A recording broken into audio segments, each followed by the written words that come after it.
Hello!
We're back with the Sherlock. Yay! Make sure all the things are working. Da da dum. Da da dum. Yes, we are still a little late. My cat was being herself again.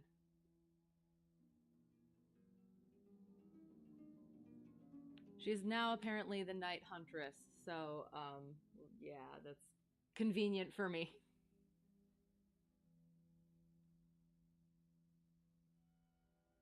And if that wasn't enough sarcasm, it is highly inconvenient for me, but whatever. Ugh, pet parenting, I tell ya. So, we're gonna read some stories. Getting our dose of fiction in. Where is that? Is good. That is good. Okay. Ba-da-da-da. Where is it? Hang on. Sorry. I got a little bit excited. I saw one of my, I shouldn't be getting excited for that one. I have a snow background. Bug! God dang it. I don't know if I'm going to remember this, so I'm going to tell it now. I went flying, and I got my hands dirty, and so I was getting, there's a big cardboard box with the paper towels in it, but like the grease paper towels, I don't know, that sort of a thing. The blue ones. And I was pulling it out, and I realized that there was like this big spider web in the hole, and I was like, huh, I wonder where that came from. As I'm pulling out this paper towel, and this gigantic freaking spider comes out of it with the paper towel, freaks me out. And yeah, I like spiders, so I told my instructor, I was like, it's a big spider, and he's like, thought you liked spiders, and I said, I do. And then of course I was cooing at it, and it was so cute, and it was gigantic. But that initial surprise was surprising to him as well. But yeah, that was bug thing. Anyway, the resident patient we are starting with. We are on the Memoirs of Sherlock Holmes. We are starting with the resident patient. We're getting right down to it. Making sure all the things are good. You can see the book. Perfect. Okay. Boom. And ready to go. Hem. Hang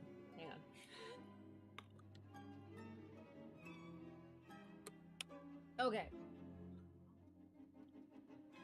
The resident patient.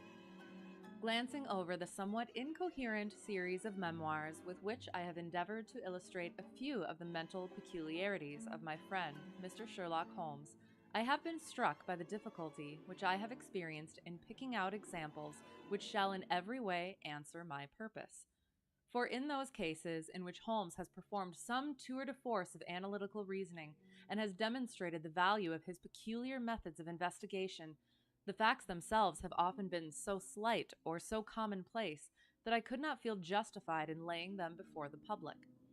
On the other hand, it has frequently happened that he has been concerned in some research where the facts have been of the most remarkable and dramatic character, but where the share which he has himself taken in determining their causes has been less pronounced than I, as his biographer, could wish. The small matter which I have chronicled under the heading of A Study in Scarlet, and that other later one connected with the loss of the glorious Scot, may serve as examples of this Scylla and Charybdis which are forever threatening the historian.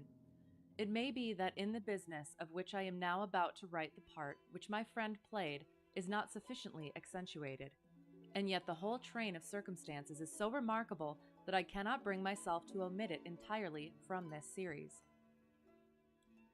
It had been a close, rainy day in October. Oh, we're almost at October. Sorry, I got excited. Our blinds were half drawn, and Holmes lay curled upon the sofa, reading and rereading a letter which he had received by the morning post. For myself, my term of service in India had trained me to stand heat better than cold, and a thermometer of 90 was no hardship.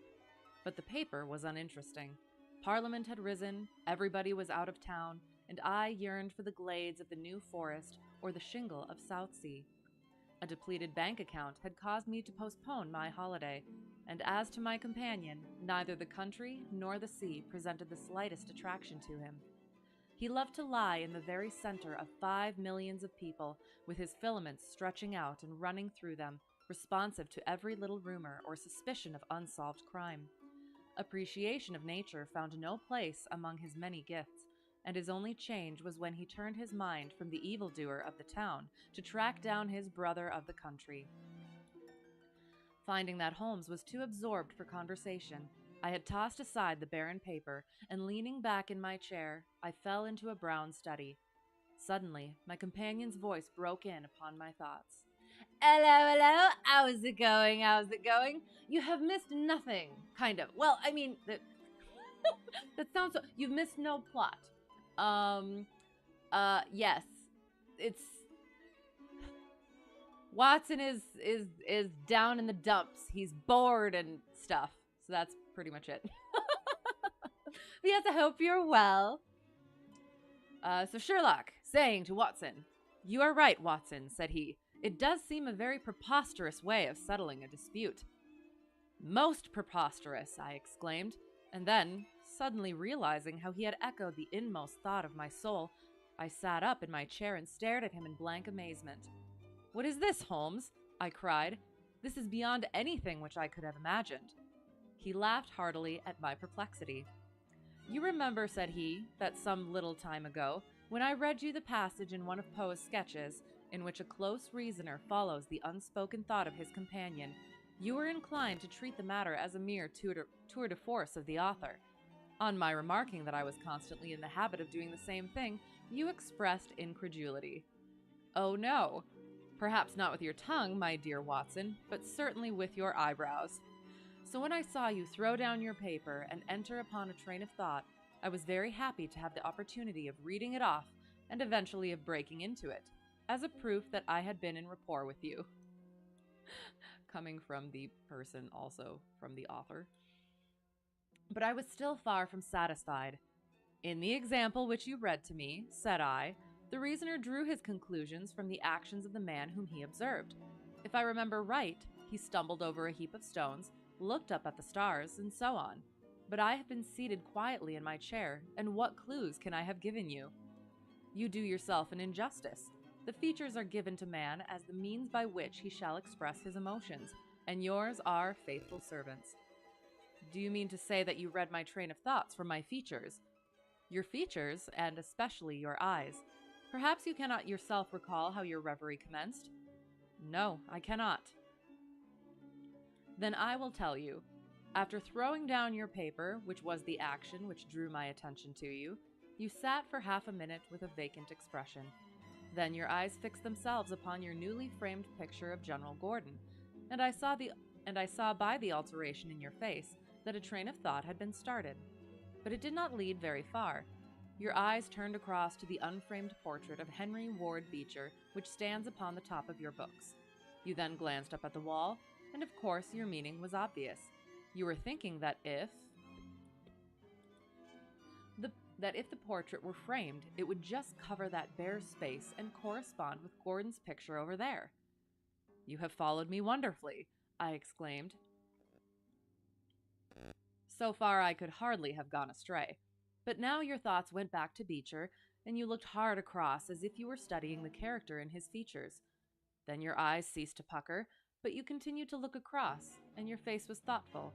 You were recalling the incidents of Beecher's career. I was well aware that you could not do this without thinking of the mission which he undertook on behalf of the North at the time of the Civil War, for I remember you expressing your passionate indignation at the way in which he was received by the more turbulent of our people. You felt so strongly about it that I knew you could not think of Beecher without thinking of that also. When a moment later I saw your eyes wander away from the picture, I suspected that your mind had now turned to the Civil War, and when I observed that your lips set, your eyes sparkled, and your hands clinched, I was positive that you were indeed thinking of the gallantry which was shown by both sides in that desperate struggle.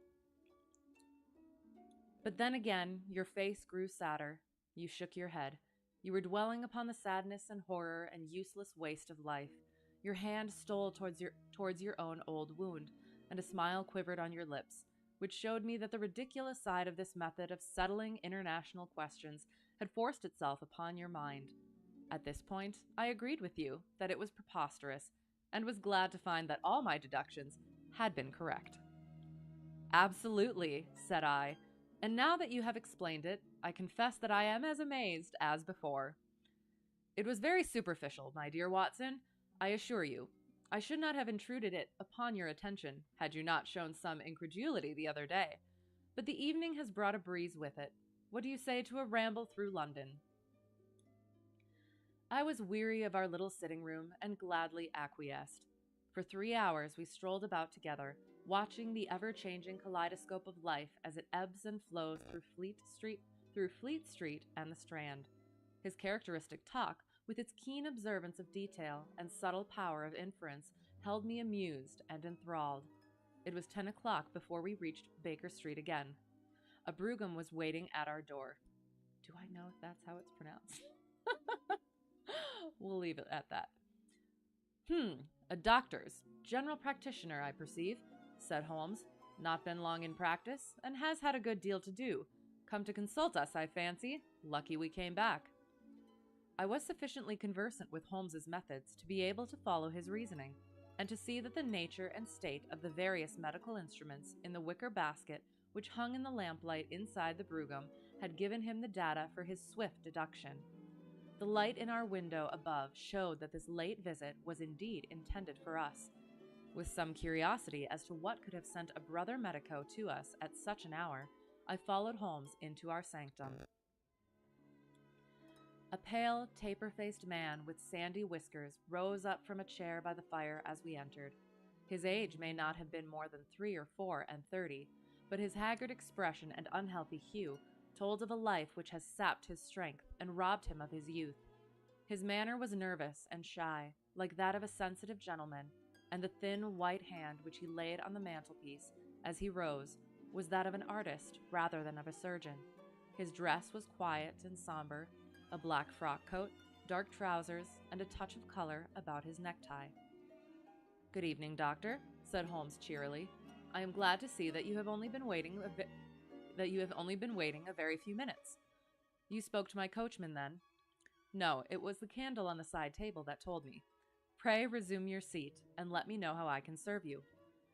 "My name is Dr. Percy Trevelyan," said our visitor, "and I live at 403 Brook Street." "Are you not the author of a monograph upon obscure nervous lesions?" I asked. His pale cheeks flushed with pleasure at hearing that his work was known to me. I so seldom hear of the work that I thought it was quite dead," said he. "My publishers gave me a most discouraging account of its sale. You are yourself, I presume, a medical man?" "A retired army surgeon." "My own hobby has always been nervous disease. I should wish to make it an absolute specialty, but, of course, a man must take what he can get at first. This, however, is beside the question, Mr. Sherlock Holmes, and I quite appreciate how valuable your time is.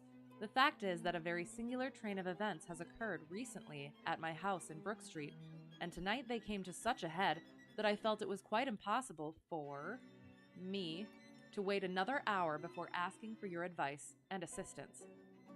Sherlock Holmes sat down and lit his pipe. "You are very welcome to both," said he. pray let me have a detailed account of what the circumstances are which have disturbed you." "One or two of them are so trivial," said Dr. Trevelyan, "that really I am almost ashamed to mention them. But the matter is so inexplicable, and the recent turn which it has taken is so elaborate, that I shall lay it all before you, and you shall judge what is essential and what is not. I am compelled to begin with to say something of my own college career. I am a London University man, you know, and I am sure that you will not think that I am unduly singing my own praises if I say that my student career was considered by my professors to be a very promising one. After I had graduated, I continued to devote myself to research, occupying a minor position in King's College Hospital, and I was fortunate enough to excite considerable interest by my research into the pathology of catalepsy, and finally to win the Bruce Pinkerton Prize and medal by the monograph on nervous lesions, to which your friend has just alluded. I should not go too far if I were to say that there was a general impression at that time that a distinguished career lay before me. But the one great stumbling block lay in my want of capital. As you will readily understand, a specialist who aims high is compelled to start in one of a dozen streets in the Cavendish Square quarter, all of which entail enormous rents and furnishing expenses. Besides this preliminary outlay, he must be prepared to keep himself for some years, and to hire a presentable carriage and horse. To do this was quite beyond my power, and I could only hope that by economy I might in 10 years' time save enough to enable me to put up my plate. Suddenly, however, an unexpected incident opened up quite a new prospect to me. This was a visit from a gentleman of the name of Blessington, who was a complete stranger to me. He came up to my room one morning and plunged into business in an instant. "You are the same Percy Trevelyan who has had so distinguished a career and won a great prize lately," said he. I bowed. "Answer me frankly," he continued, "for you will find it to your interest to do so. You have all the cleverness which makes a successful man. Have you the tact?" I feel like Blessington, the name, means something. I could not help smiling at the abruptness of the question. "I trust that I have my share," I said. "Any bad habits? Not drawn towards drink, eh?" "Really, sir," I cried. "Quite right, that's all right, but I was bound to ask. With all these qualities, why are you not in practice?" I shrugged my shoulders. Come," said he in his bustling way. "It's the old story. More in your brains than in your pocket, eh? What would you say if I were to start you in Brook Street?" I stared at him in astonishment. Hello, how's it going? I hope you're well. We're talking to a doctor, and he has apparently, he's a starting out doctor, so resident patient? No, I guess that doesn't make sense. But yeah, he recently started his practice and had a sort of, apparently an investor. So good, excellent. I am also quite well. Yeah, looking forward to the weekend, but it's been good recently. So hello, heart. Oh wait, I gotta make a proper heart. Is it a proper? Can you see it? Proper. There. I think I can't tell. I stared at him in astonishment. "Oh, it's for my sake, not for yours," he cried. "I'll be perfectly frank with you, and if it suits you, it will suit me very well. I have a few thousands to invest, you see, and I think I'll sink them in you." "But why?" I gasped. "Well, it's just like any other speculation, and safer than most. Safer than most. What am I to do then?" "I'll tell you. I'll take the house, furnish it, pay the maids, and run the whole place. All you have to do is just to wear out your chair in the consulting room. I'll let you have pocket money and everything. Then you hand over to me 3/4 of what you earn, and you keep the other quarter for yourself." Am I a CFI yet? I am not a CFI. It is. It's gonna take me a while. I had a lesson recently, and it wasn't entirely horrible, but I'm still working on the right seat familiarization, and I still have to get through all of my lesson plans and then polish them after that, as well as get both of my writtens done. So yeah. My instructor is leaving for the airlines, or yeah, in I think like October-ish. So it'll be yeah, I don't know. I don't know if I'm even going to be done before then. So, we'll see. You'll schedule with your normal CFI. That sounds good. It sounds good. Yes, that yeah. That's a fair plan of action. So what uh, I guess is it by the end of this month, or I guess next month, cuz it's the end of this month. So, nice. Yes. Get that out of the way and next month. Okay, sounds good. Next time we'll do it.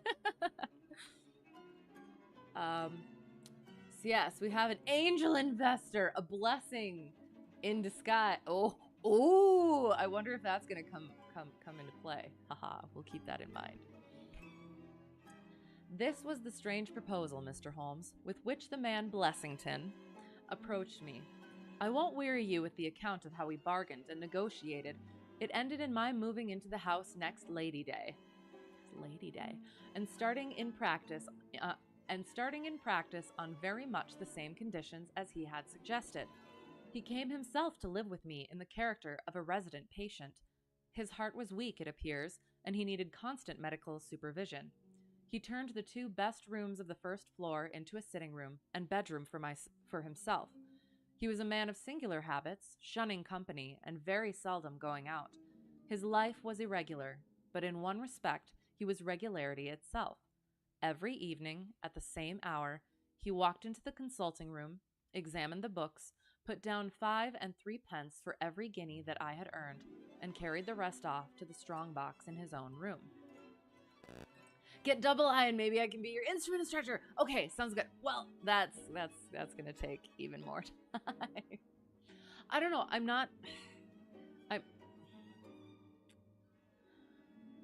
mean, it would probably make sense to do the double I right after the CFI. It's I do want to get my multi at some point too, because I do have I have opportunity to do commercial work with that. So I don't know. We'll see. I want to say I feel like it'll potentially be easier, at least like the double I will be easier after the CFI, just because then I'll be already used to the actual teaching part of it. But I've thought things like that before. So we'll see. We'll see. Are you looking into it at all? Are you gonna be starting soon? It's fun. How much instrument can you actually do in your airplane? I'd be curious. I may say with confidence that he never had occasion to regret his speculation. From the first it was a success. A few good cases and the reputation which I had won in the hospital brought me rapidly to the front, and during the last few years I have made him a rich man. So much, Mr. Holmes, for my past history and my relations with Mr. Blessington. It only remains for me now to tell you what has occurred to bring me here tonight. You have no plans at the moment? Okay, sounds good. So it's all on me. In your plane, you have standard 6-pack, and that's it basically. So VOR nav at all, or straight up VFR? It would have to be a rental. Oh, okay, sounds good. Interesting.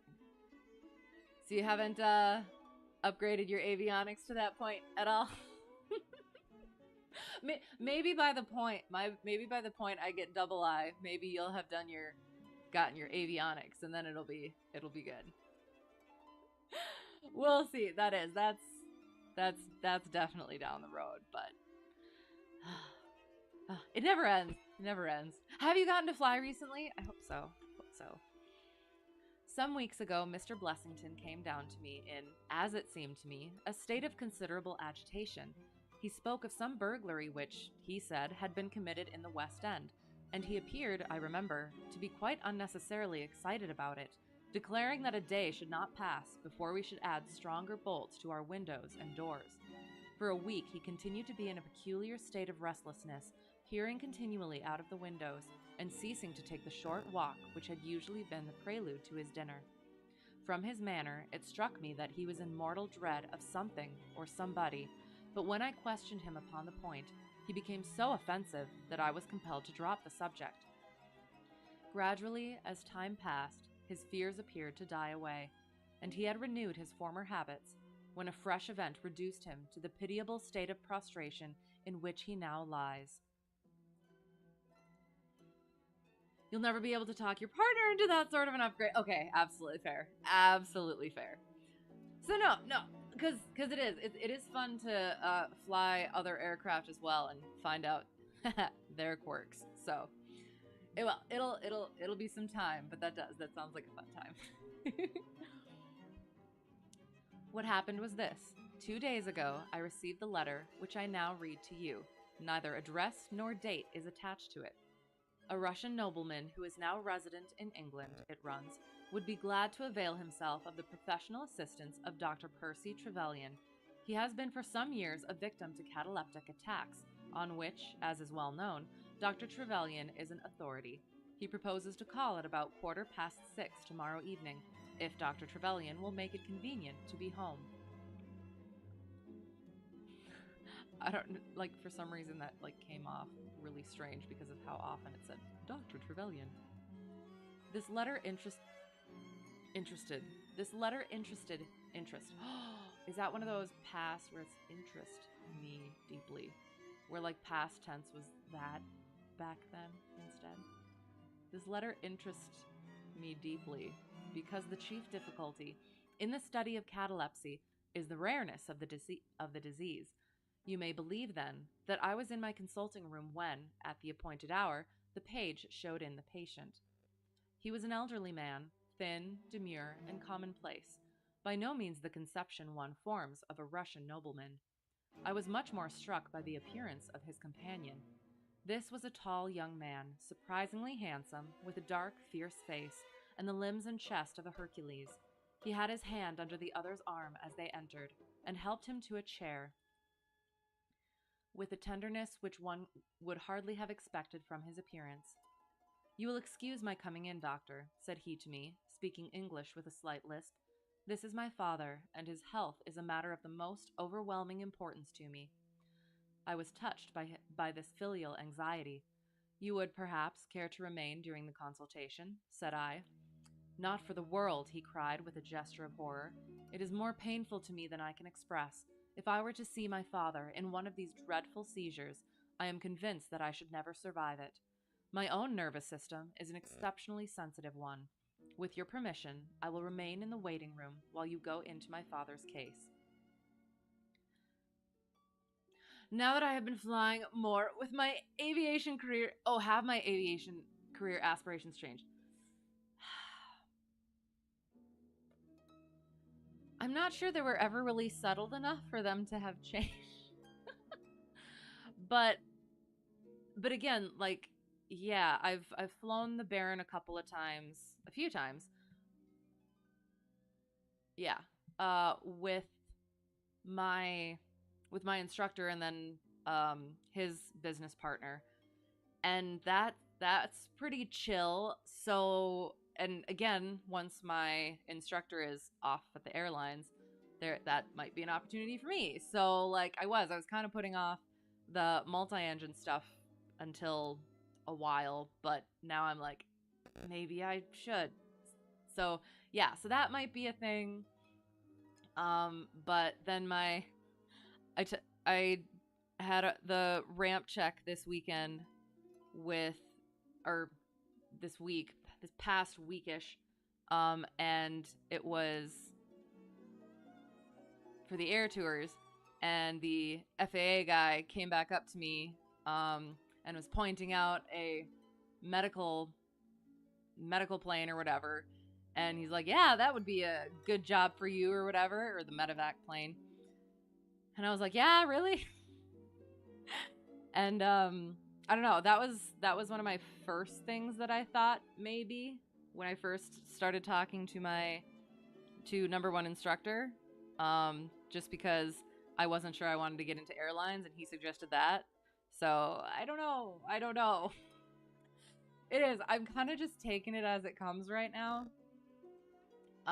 But yeah, like again, still potentially maybe airlines now that I know that number one instructor likes it, even though he thought he was not going to. And I feel like we see eye to eye on a lot of things. And my instructor right now has said that it would probably be a good fit for me. So I don't know. Until that point, yeah, still just taking it as it is.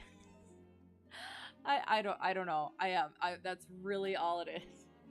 I'm just gonna keep on going through each of the stages, and yeah. Sometimes you go on ADSB Exchange and click on random planes and see how many smaller operations there are. I didn't even think of that. Usually I like to try and find like singular owners, like the names of people, and then I kind of creep a little bit on that. But yeah, now that you say that, that would actually be a better use of my time. So thank you for that. Because I've definitely seen like businesses and stuff. That is a much better use of my time. I'm gonna start doing that instead. Thank you for that. Yeah, we'll see. It is, and a lot of it is just it's who you know. And I'm so great at networking. I'm not. So yeah, it's we'll see. We'll see. I enjoy doing the air tours, so but I don't know how much that is. So a lot of commercial operations out there, right? Yeah, but another one of the things is like I want to make sure I can trust, I can feel good about the operation, because I know that there are those out there that don't give a damn and have shady practices. So I'm nervous about that stuff as well. So I don't know. It is. There's a lot to go into it, though it gets misleading sometimes. Lots of planes are just flown. Right, owned by a business but flown personally. Yeah, that's fair as well. But still, it would definitely give me a different insight. So, yeah, I don't know. Just taking it one day at a time. Okay. To this, of course, I assented. So the kid is going, or the young man, the son is going to sit outside during his father's consultation. To this, of course, I assented, and the young man withdrew. The patient and I then plunged into a discussion of his case, of which I took exhaustive notes. He was not remarkable for intelligence, and his answers were frequently obscure, which I attributed to his limited acquaintance with our language. Suddenly, however, as I sat writing, he ceased to give any answer at all to my inquiries, and on my turning towards him, I was shocked to see that he was sitting bolt upright in his chair, staring at me with a perfectly blank and rigid face. He was again in the grip of his mysterious malady. My first feeling, as I have just said, was one of pity and horror. My second, I fear, was rather one of professional satisfaction. I made notes of my patient's pulse and temperature, tested the rigidity of his muscles, and examined his reflexes. There was nothing markedly abnormal in any of these conditions, which harmonized with my former experiences. I had obtained good results in such cases by the inhalation of nitrite of amyl, and the present seemed an admirable opportunity of testing its virtues. The bottle was downstairs in my laboratory, so leaving my patient seated in his chair, I ran down to get it. There was some little delay in finding it, 5 minutes, let us say, and then I returned. Imagine my amazement to find the room empty and the patient gone. Of course, my first act was to run into the waiting room. The son had gone also. The hall door had been closed, but not shut. My page who admits patients is a new boy and by no means quick. He waits downstairs and runs up to show patients out when I ring the consulting room bell. He had heard nothing, and the affair remained a complete mystery. Mr. Blessington came in from his walk shortly afterwards, but I did not say anything to him upon the subject, for, to tell the truth, I have got in the way of late of holding as little communication with him as possible. A FedEx feeder might be a good option. You talk to one company at AirVenture. So how does that work, and what does that mean? Like, how does that route like start? It's like single engine, multi-engine, like what?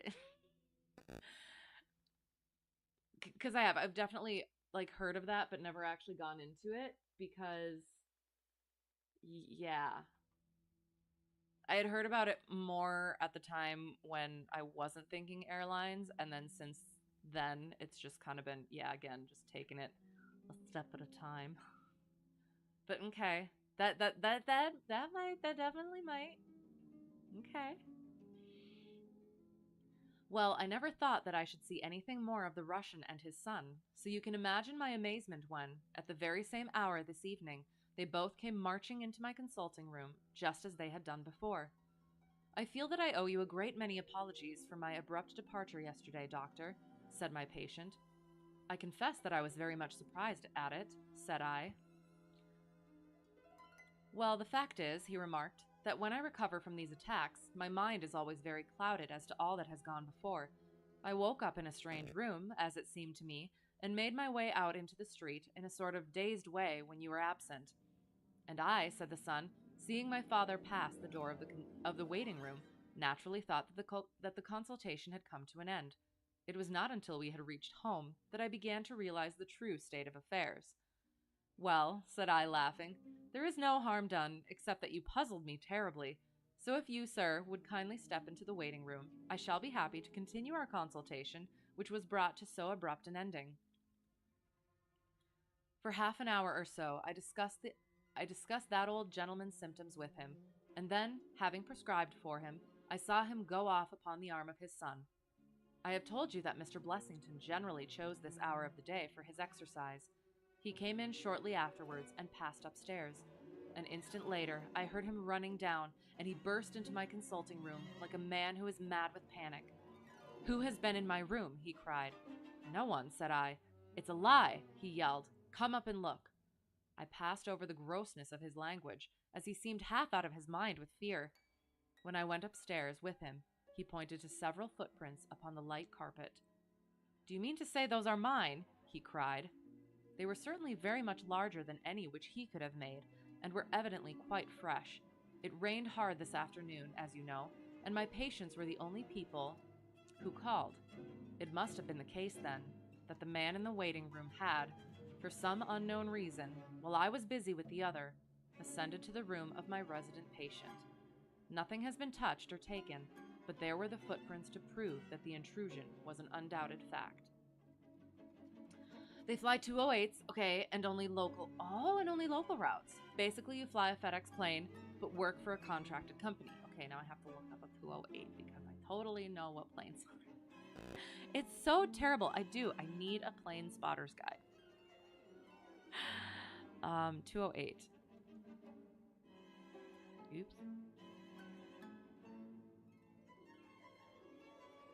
Oh, ooh, that's kind of cool. Oh, so is it somewhat similar to a 206 then? Except, yeah, yes?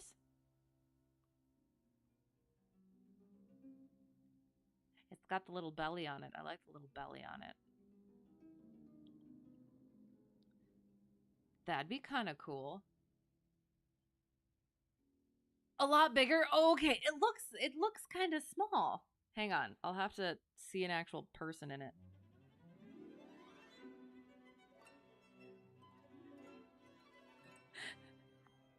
I need to see a oh, there it is. Okay.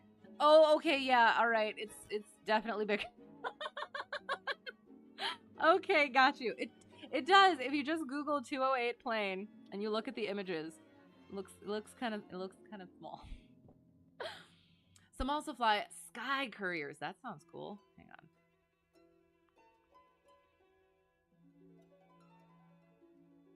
Ooh. Oh, so there's another multi-engine. Okay, okay. Sounds good. On floats, they look huge. I did see one on floats. But it needs to be next to a person.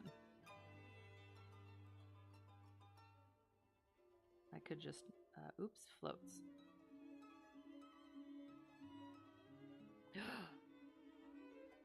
Oh, that looks cozy.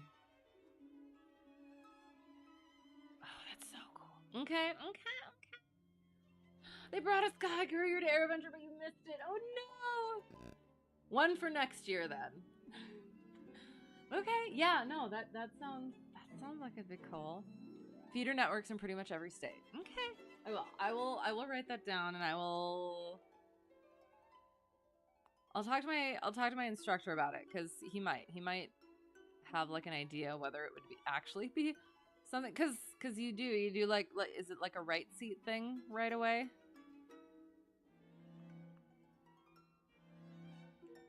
Cuz that is one of the things that um he said that I would be good with at the airlines is that you have somebody in the left seat that's more senior and can help you out and teach you stuff and get that experience in. So yeah, that'd be. We'll see. There's so many different opportunities. It's just getting into them. So we shall see. Thank you. I do. I appreciate that. Um, doubted the fact. Okay, undoubted fact. Mr. Blessington seemed more excited over the matter than I should have thought possible, though of course it was enough to disturb anybody's peace of mind. He actually sat crying in an armchair, and I could hardly get him to speak coherently. It was his suggestion that I should come round to you, and of course I at once saw the propriety of it, for certainly the incident is a very singular one, though he appears to completely overrate its importance. If you would only come back with me in my brougham, I should probably figure out if that's actually how you pronounce it, you would at least be able to soothe him, although I can hardly hope that you will be able to explain this remarkable occurrence. The one company you talked to required 1,200 hours, but they were working on a program, for second in command with lower hours. But is that, well, I guess, if you're being paid for it, I guess it doesn't matter if you're getting the hours. But also, because isn't that a thing, like some second in command positions don't actually count for hours? So, yeah. I would be curious. And I've heard people getting burned with that. So, I don't, well, and it could just be like a, not a side thing, but like also doing the CFIing, getting those more hours. So it is. There's totally different like paths and journeys, and just whatever ends up working out in the end. So yeah, we'll see. Sherlock Holmes had listened to this long narrative with an intentness which showed me that his interest was keenly aroused. His face was as impassive as ever, but his lids had drooped more heavily over his eyes, and his smoke had curled up more thickly from his pipe to emphasize each curious episode in the doctor's tale. As our visitor concluded, Holmes sprang up without a word, handed me my hat, picked his own from the table, and followed Dr. Trevelyan to the door. Within a quarter of an hour, we had been dropped at the door of the physician's residence in Brook Street, one of those somber, flat-faced houses which one associates with a West End practice. A small page admitted us, and we began at once to ascend the broad, well-carpeted stair. But a singular interruption brought us to a standstill. The light at the top was suddenly whisked out, and from the darkness came a reedy, quivering voice. "I have a pistol," it cried. "I give you my word that I'll fire if you come any nearer." "This really grows outrageous, Mr. Blessington," cried Dr. Trevelyan. "Oh, then it is you, doctor," said the voice, with a great heave of relief. "But those other gentlemen, are they what they pretend to be?" We were conscious of a long scrutiny out of the darkness. Yes, it's all right," said the voice at last. "You can come up, and I am sorry if my precautions have annoyed you."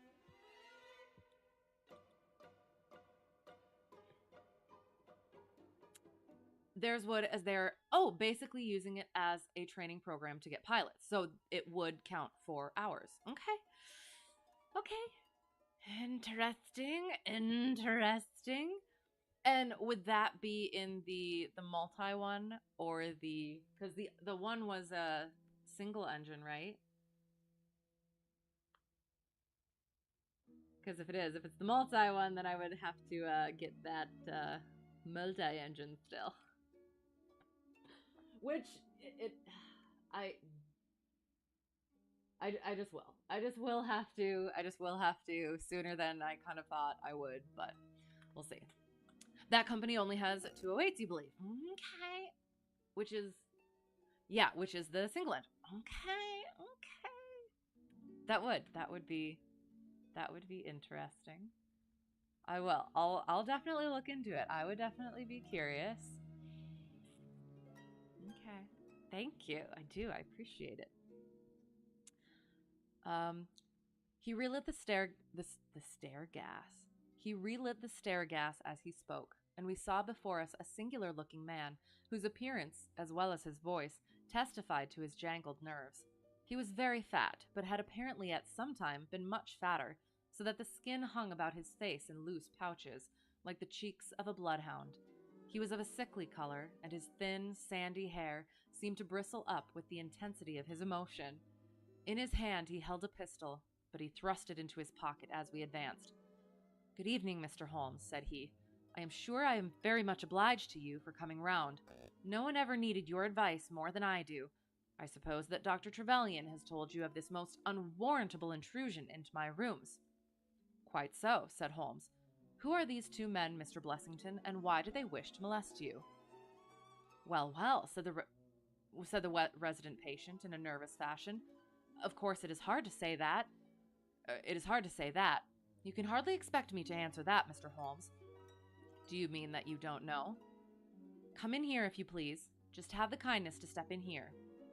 He led the way into his bedroom, which was large and comfortably furnished. "There might be a different company in my area with different offerings." "Right. Yeah, I guess that that would be yeah, something to look for. Cuz I guess like region is dependent.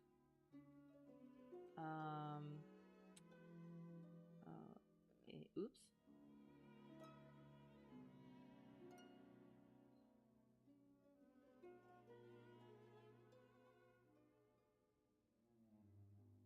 There. That should remind me to check. There. Awesome.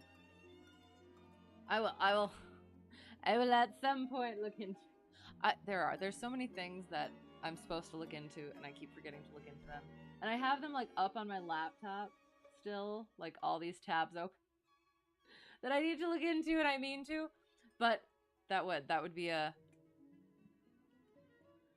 something that maybe potentially would be more now. So, yeah, we will. We'll see.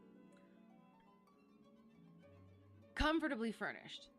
You see that," said he, pointing to a big black box at the end of his bed. "I have never been a very rich man, Mr. Holmes. Never made but one investment in my life, as Dr. Trevelyan would tell you. But I don't believe in bankers. I would never trust a banker, Mr. Holmes. Between ourselves, what little I have is in that box, so you can understand what it means to me when unknown people force themselves into my rooms." Holmes looked at Blessington in his questioning way and shook his head. "I cannot possibly advise you if you try to deceive me," said he. "But I have told you everything." Holmes turned on his heel with a gesture of disgust. "Good night, Dr. Trevelyan," said he. "And no advice for me?" cried Blessington in a breaking voice. My advice to you, sir, is to speak the truth." A minute later, we were in the street and walking for home. We had crossed Oxford Street and were halfway down Harley Street before I could get a word from my companion. "Sorry to bring you out on such a fool's errand, Watson," he said at last. "It is an interesting case, too, at the bottom of it." "I can make little of it," I confessed. "Well, it is quite evident that there are two men, more perhaps, but at least two, who are determined for some reason to get at this fellow Blessington. I have no doubt in my mind that both on the first and on the second occasion that young man penetrated to Blessington's room, while his confederate, by an ingenious device, kept the doctor from interfering. And the catalepsy? A fraudulent imitation, Watson, though I should hardly dare to hint as much to our specialist. It is a very easy complaint to imitate. I have done it myself." "And then?" "By the purest chance, Blessington was out on each occasion. Their reason for choosing so unusual an hour for a consultation was obviously to ensure that there would be no other patient in the waiting room. It just happened, however, that this hour coincided with Blessington's constitutional, which seems to show that they were not very well acquainted with his daily routine. Of course, if they had been merely after plunder, they would at least have made some attempt to search for it. Besides, I can read in a man's eye when it is his own skin that he is frightened for. It is inconceivable that this fellow could have made two such vindictive enemies as these appear to be without knowing of it. I hold it, therefore, to be certain that he does know who these men are, and that for reasons of his own he suppresses it. It is just possible that tomorrow may find him in a more communicative mood. Is there not one alternative, I suggested, grotesquely improbable, no doubt, but still just conceivable? Might the whole story of the cataleptic Russian and his son be a concoction of Dr. Trevelyan's, who has, for his own purposes, been in Blessington's rooms? I saw in the gaslight that Holmes wore an amused smile at this brilliant departure of mine. "My dear fellow," said he, "it was one of the first solutions which occurred to me, but I was soon able to corroborate the doctor's tale. This young man has left prints upon the stair carpet which made it quite superfluous for me to ask to see those which he had made in the room. When I tell you that his shoes were square-toed instead of being pointed like Blessington's, and were quite an inch and a third longer than the doctor's, you will acknowledge that there can be no doubt as to his individuality. But we may sleep on it now, for I shall be surprised if we do not hear something further from Brook Street in the morning." Sherlock Holmes's prophecy was soon fulfilled, and in a dramatic fashion. At 7:30 next morning, in the first glimmer of daylight, I found him standing by my bedside in his dressing gown. "There's a brougham waiting for us, Watson," said he. "What's the matter, then?" "The Brook Street business." "Any fresh news?" "Tragic, but ambiguous," said he, pulling up the blind. "Look at this, a sheet from a notebook with, 'For God's sake, come at once, P.T.,' scrawled upon it in pencil. Our friend, the doctor, was hard put to it when he wrote this. Come along, my dear fellow, for it's an urgent call." In a quarter of an hour or so, we were back at the physician's house. He came running out to meet us with a face of horror. "Oh, such a business!" he cried, with his hands to his temples. "What then?" "Blessington has committed suicide." Holmes whistled. "Yes, he hanged himself during the night." We had entered, and the doctor had preceded us into what was evidently his waiting room. "I really hardly know what I am doing," he cried. "The police are already upstairs. It has shaken me most dreadfully." "When did you find it out?" "He has a cup of tea taken in to him early every morning. When the maid entered, about 7, there the unfortunate fellow was hanging in the middle of the room. He had tied his cord to the hook on which the heavy lamp used to hang, and he had jumped off from the top of the very box that he showed us yesterday." Holmes stood for a moment in deep thought. "With your permission," said he at last, "I should like to go upstairs and look into the matter." We both ascended, followed by the doctor. It was a dreadful sight which met us as we entered the bedroom door. I have spoken of the impression of flabbiness which this man Blessington conveyed. As he dangled from the hook, it was exaggerated and intensified until he was scarce human in his appearance. The neck was drawn out like a plucked chicken's, making the rest of him seem the more obese and unnatural by the contrast. He was clad only in his long nightdress, and his swollen ankles and ungainly feet protruded starkly from beneath it. Beside him stood a smart-looking police inspector, who was taking notes in a pocketbook. "Ah, Mr. Holmes," said he heartily, as my friend entered, "I am delighted to see you." "Good morning, Lanner," answered Holmes.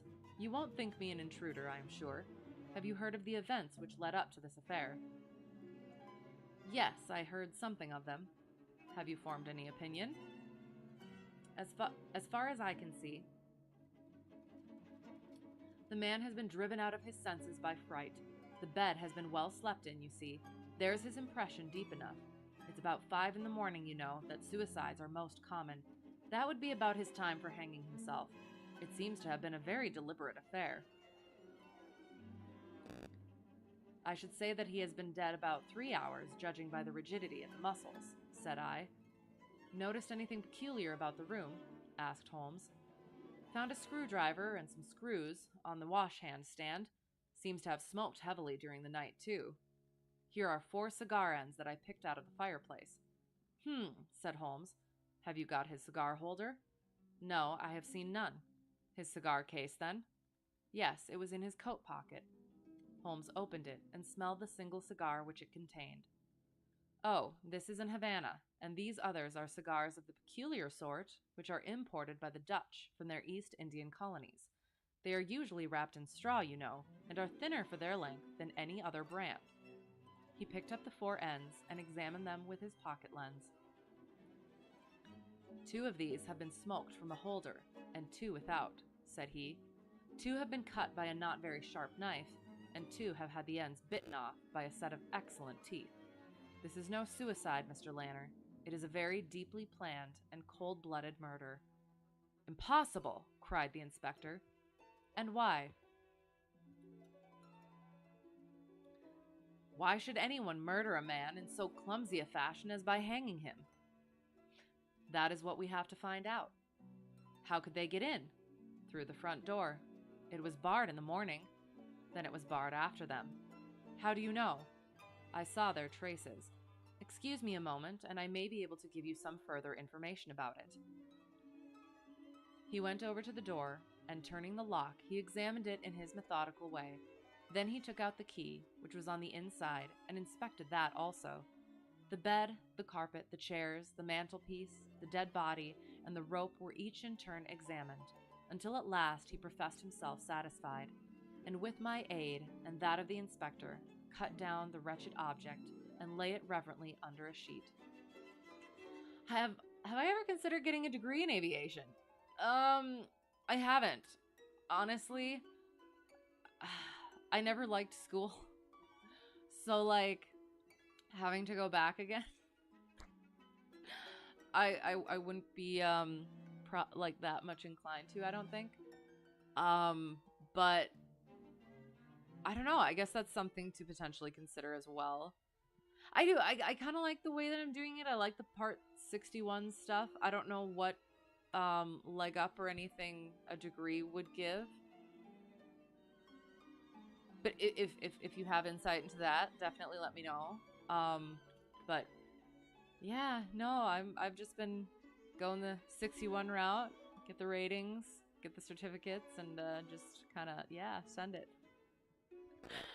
I should have, like, again, if I knew now, or knew then what I know now, that I like aviation and stuff, I definitely would have gone into that instead of anything else, probably. But yeah, 'tis what 'tis. So yeah, I could definitely look into that, but at the moment, probably not. It's an interesting thought, though. How about this rope? He asked. It is cut off this, said Dr. Trevelyan, drawing a large coil from under the bed. He was morbidly nervous of fire, and always kept this beside him, so that he might escape by the window in case the stairs were burning. That must have saved them trouble, said Holmes thoughtfully. Yes, the actual facts are very plain, and I shall be surprised if by the afternoon I cannot give you the reasons for them as well. I will take this photograph of Blessington, which I see upon the mantelpiece, as it may help me in my inquiries. But you have told us nothing, cried the doctor. Oh, there can be no doubt as to the sequence of events, said Holmes. There were 3 of them in it, the young man, the old man, and a third, to whose identity I have no clue. The first 2, I need hardly remark, are the same who masqueraded as the Russian count and his son, so we can give a very full description of them. They were admitted by a Confederate inside the house. If I might offer you a word of advice, Inspector, it would be to arrest the page, who, as I understand, has only recently come into your service, Doctor. The young imp cannot be found, said Dr. Trevelyan. The maid and the cook have just been searching for him. Holmes shrugged his shoulders. You hear that? Yeah, hated school growing up, but it's not as bad when you get to study what you want. Absolutely fair, but I don't know. I think for me, it's not just studying what I want, it's also studying how I want. So the whole general idea of like classroom, school, whatever, just puts me off so much. Like I'm not even sure I want to like ground school like teach classroom sort of stuff. So I don't know, maybe. Ugh. I do. I have such a like ugh to it, but I don't know. It could. You know what? There's been so many things with the aviation where like aviation in general is something that I never thought that I would do. So never say never, I guess. I'll maybe look into that. That was much less of an interest to me, but again, I might be surprised. So he has played a not he has played a not unimportant part in this drama, said he, the three men having ascended the stairs, which they did on tiptoe, the elder man first, the younger man second, and the unknown man in the rear. My dear Holmes, I ejaculated. Oh, there could be no question as to the superimposing of the footmarks. I had the advantage of learning which was which last night. They ascended then to Mr. Blessington's room, the door of which they found to be locked. With the help of a wire, however, they forced round the key. Even without the lens, you will perceive by the scratches on this ward, where the pressure was applied. On entering the room, their first proceeding must have been to gag Mr. Blessington. He may have been asleep, or he may have been so paralyzed with terror as to have been unable to cry out. These walls are thick, and it is conceivable that his shriek, if he had time to utter one, was unheard. Having secured him, it is evident to me that a consultation of some sort was held. Probably it was something in the nature of a judicial proceeding. It must have lasted for some time, for it was then that these cigars were smoked. The older man sat in that wicker chair. It was he who used the cigar holder.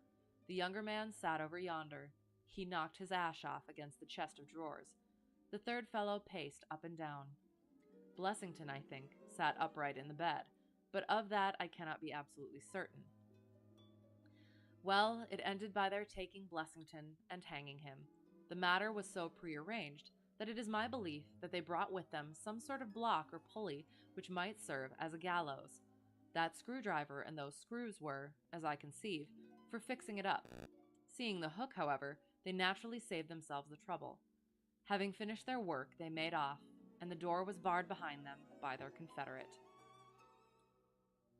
We had all listened with the deepest interest to this sketch of the night's doings, which Holmes had deduced from signs so subtle and minute that, even when he had pointed them out to us, we could scarcely follow him in his reasoning. The inspector hurried away on the instant to make inquiries about the page, while Holmes and I returned to Baker Street for breakfast. "I'll be back by 3, said he, when we had finished our meal. "Both the inspector and the doctor will meet me here at that hour, and I hope by that time to have cleared up any little obscurity which the case may still present." I'm feeling like Blessington deserved it, but we'll see. Our visitors arrived at the appointed time, but it was 3:45 before my friend put in an appearance. From his expression as he entered, however, I could see that all had gone well with him. "Any news, Inspector?" "We have got the boy, sir." "Excellent, and I have got the men." "You have got them?" we cried all three. "Well, at least I have got their identity. This so-called Blessington is, as I expected, well known at headquarters, and so are his assailants. Their names are Biddle, Hayward, and Moffat." It's funny because I'm trying to think. Was Moffat? The British TV, Moffat's one of the big players in that. Producer? Director? Writer? So that's fun. "The Worthington Bank gang," cried the inspector. "Precisely," said Holmes. Then Blessington must have been Sutton. Exactly, said Holmes. Why, that makes it as clear as crystal, said the inspector. But Trevelyan and I looked at each other in bewilderment. You must surely remember the great Worthington Bank business, said Holmes. 5 men were in it, these 4 and a 5th called Cartwright. Tobin the caretaker was murdered, and the thieves got away with £7,000. This was in 1875. They were all 5 arrested, but the evidence against them was by no means conclusive. This Blessington, or Sutton, who was the worst of the gang, turned informer. On his evidence, Cartwright was hanged, and the other 3 got 15 years apiece. When they got out the other day, which was some years before their full term, they set themselves, as you perceive, to hunt down the traitor and to avenge the death of their comrade upon him. Twice they tried to get at him and failed. A 3rd time, you see, it came off. Is there anything further which I can explain, Dr. Trevelyan? I think you have made it all remarkably clear, said the doctor. No doubt the day on which he was perturbed was the day when he had seen of their release in the newspapers. Quite so. His talk about a burglary was the merest blind. But why could he not tell you this? Well, my dear sir, knowing the vindictive character of his old associates, he was trying to hide his own identity from everybody as long as he could.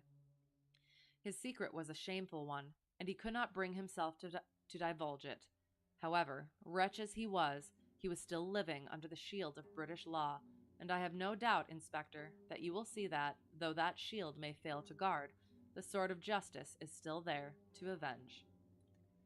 Such were the singular circumstances in connection with the resident patient and the Brook Street doctor. From that night, nothing has been seen of the 3 murderers by the police, and it is surmised at Scotland Yard that they were among the passengers of the ill-fated steamer Nora Creina, which was lost some years ago with all hands upon the Portuguese coast, some leagues to the north of Oporto. The proceedings against the page broke down for want of evidence, and the Brook Street mystery, as it was called, has never until now been fully dealt with in any public print. So everybody got justice, apparently? So I had a bit of a, it was doing me a concern, because for a moment I thought the page was one of the people in the thing, one in the gang, and I was like, okay, so how did Blessington or Sutton not see that he was there? But the page was just, I mean, as a normal person, as a normal villain would do, hired out. So yeah. I did this one was how does one say? Chill's not the right word, but it was like a little bit more simmery. And then yeah, it just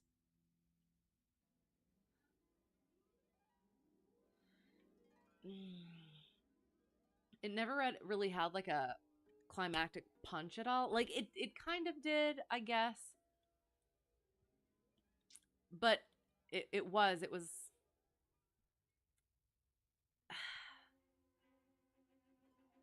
like the guy kind of had it coming. You kind of have that what's the word? That idea, because Holmes would have helped him, but he wasn't being honest, so he left. And then it's like, oh, it's the morning and something came, letter came, have to go. And it's like, yeah, something happened, and then you get to it and it's like, oh, he dead. All right, let's figure it out now. Just kind of gets down to business. So, yeah, it wasn't a really punchy story. It was, and you know what? Okay, hang on, going back.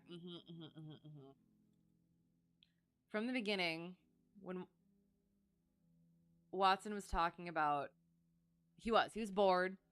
Peculiar is my friend, struck by the difficulty which he's experienced, performed some tour de force, demonstrated the value of his peculiar methods. The facts themselves have often been so slight, so commonplace, could not feel justified in laying them before the public. Frequently happen when he has been concerned in some research where the facts have been of the most remarkable and dramatic character, but where the share which he has himself taken in determining their causes has been less pronounced. Small matter which I've chronicled. May serve as examples of the Scylla and Charybdis, which forever threatening the historian. Haha, reference. It may be that, and I also want to, okay, because that is Greek, right? The Scylla and Charybdis is the Greek, and tying to the next story, potentially, which are forever threatening the historian. It may be that in the business of which I am, whole train of circumstance, hang on, business of which I am now about to write, the part which my friend played is not sufficiently accentuated, and yet the whole train of circumstances is so remarkable that I cannot bring myself to omit it entirely from the series. See, that's what I like. That's what I like so much about these stories, is that they are so differently written. And again, it's not a big punchy one like some of the other ones, but he puts it in there anyway, which makes it that much more realistic, because it makes it less fictitious, especially with modern stuff, which I'll try not to get too deeply into, where everything's got to be like a hit sort of a thing, and a hit over here and a hit over here, and that really good at explaining things. But like it is that there's too much. There's too much where it becomes, as much as it's fiction, there also has to be, oh God, what is it called? The suspension of disbelief. And when you have too much punchy stuff, you do end up kind of coming out of that like immersion, because it's almost like having sugar all the time. You get used to it and you need more in order for it to actually have any effect. So yeah, it just, having too much of it brings you out of that immersion, and I don't know. I love it. I love the variety of them. Yeah. Anyway. Okay, sorry. Movie to add to the recommended watch list, if you haven't mentioned it before. Nightmare Before Christmas. I've totally seen The Nightmare Before Christmas. I'm trying to think, because I do. I love Spooktober, so I will totally. Okay. I have a question then. Do you consider it a Halloween movie or a Christmas movie? Or a both?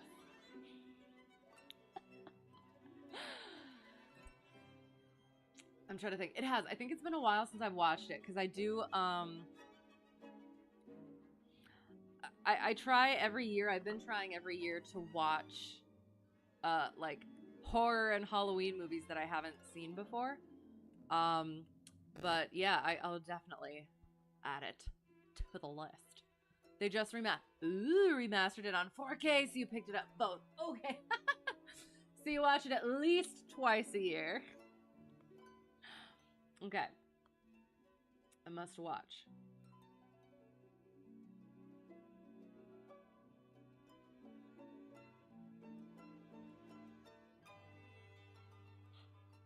Ah. So two of my Halloween songs that I had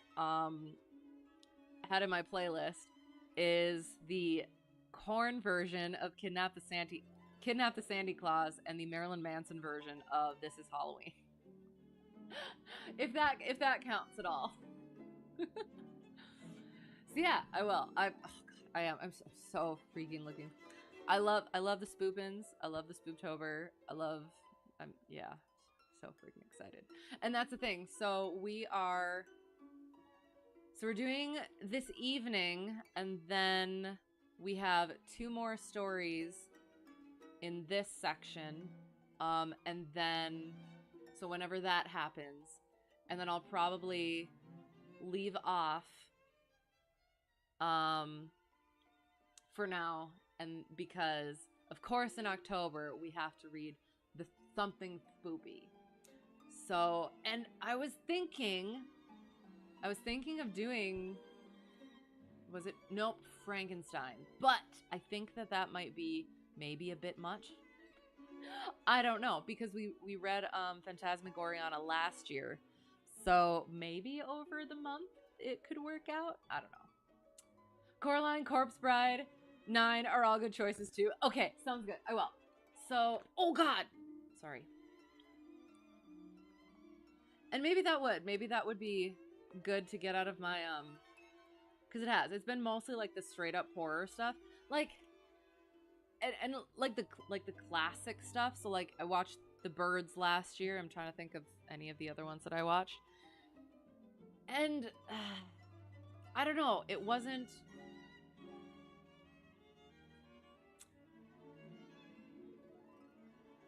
entirely my thing. What I like in like the horror stuff is like the twisty, mind-bending sort of stuff. So I, like at one point I watched Donnie Darko, and that was super interesting. And then yeah, some other ones that I've watched have been like yeah. So I watched like Texas Chainsaw Massacre, and it was just I don't know. It felt like it relied too much. And again, this is just my kind of own personal thing, but relied too much on like the shock factor, the gore, whatever. So it's like, so that I'm trying to think of how to explain it. That innate reaction, that more physical primal reaction, that you kind of can't control. Like you see blood, you see this, you see that, whatever. It's that primal reaction of like resistance and fear. If you can convince me without that stuff that I should be afraid, I don't know. I think that stuff is a lot better. Again, kind of my own thing, but yeah, puzzly stuff. Ooh, Hush. I enjoyed Hush as well. I thought that was really well done. It was a really interesting premise, like where it's the deaf woman gets kind of attacked in her home and how that all comes together. And yeah, so I will. Coming back to that, yeah. So I've been like watching those sorts of things, watching all of those. I'm not sure I've ever fully finished Coraline, so that would be good for me to do. That one, I believe I've seen Corpse Bride, but that's definitely been a while. 9. Awesome. Yay, because yeah, that sounds fun. Because sometimes it gets a little bit much watching all the really super dark stuff. So, Donnie Darko is good. Yes, absolutely. Psychological thrillers are good. Yes, that's exactly what I like. I do. I love the twisty stuff. I don't know what it is. I just like putting my brain through a blender. it's a lot. It's that's fun. I enjoy that stuff. So you try to keep a good variety in your movie collection. Yeah, I definitely should. I should probably like, yeah, kind of add more of the fun stuff in there as well. So yeah, that'll be good. I'm so excited. I can't be getting excited though. I shouldn't be getting excited because I always get upset about people getting too excited for Christmas too early. So I will get excited for fall month, for autumn month, and then I will get excited about it, Spooktober. But yes, I am. I have those in there, and that will be those will be those. Ooh, yeah, that sounds okay. Sorry, now I'm making plans. I am getting way too excited. All right, so that was I don't even remember, the Resident Patient. That was the Resident Patient. Now we have the Greek Interpreter. Will we see connections, the Scylla and Charybdis, and then the Greek Interpreter? Aha, well, I don't know. If I have any suggestions, you're open to them? Oh gosh, okay. So again, I enjoyed Hush. That one was interesting. Oh, shoot, there was one where I never actually watched, but the premise seems so interesting. But if you watch the trailer, it basically gives it away. and I can't remember which one it was.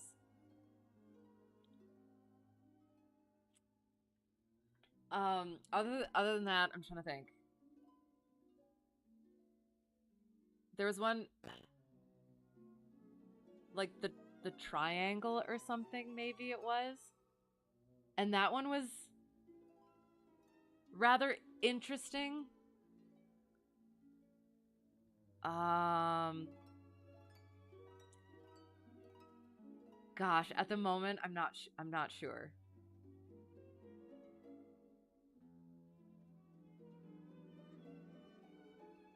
I watched The Cabin at one. Nope, Cabin in the Woods, and that was interesting in a variety of ways. Um, but yeah, so like I would watch like Halloween and Friday the 13th and stuff like that, and it. I don't know. I feel like one of the things, even oh god, The Shining and Psycho. I feel horrible because all of the tropes have been overdone now. So like I'm expecting like you're expecting those things. You've seen these things. They've been done over and over before. So I feel like my experience of those was less than it would have been if I had watched them when they came out. But yeah, so I don't know what it is. It seemed like the stories weren't as tight as I would have liked, but then again, like it was different style at the time, and it could just generally be a taste.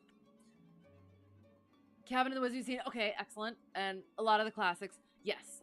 I'm trying to think. Vincent Price is excellent. Oh, if you want a fun one, is it Comedy of Terrors or Bride of Frankenstein? Whatever one with, oh god, the guy from Willy Wonka, no,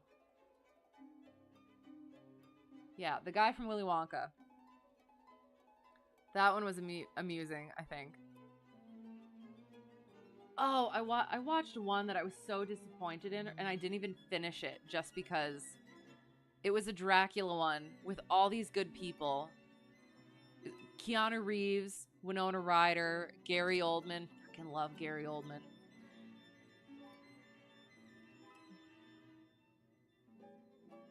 Was it like Brahms Dracula? Maybe. But yeah, it was just it was theater people. Gene Wilder. I knew it was a G. Yes, Gene Wilder. I'm sorry. Yeah, that one was fun. I'd have to go back through. I have like an entire list that I've been working through. But at some point, okay, at some point I want to watch the can you call it the Unbreakable series, where it's Unbreakable, Split, and then Glass. Cause I watched Split. I enjoyed Split until the end. Won't give anything away. But it did. The ending was just like so out of what's the word? Like out of the blue. But I would be curious to see how it all ties together. So, Young Frankenstein. Yes, that one. Yeah, yeah. I think that was the one. Um I would. I'd have to go back through. If you're in if you're into the Christmas slash Halloween stuff.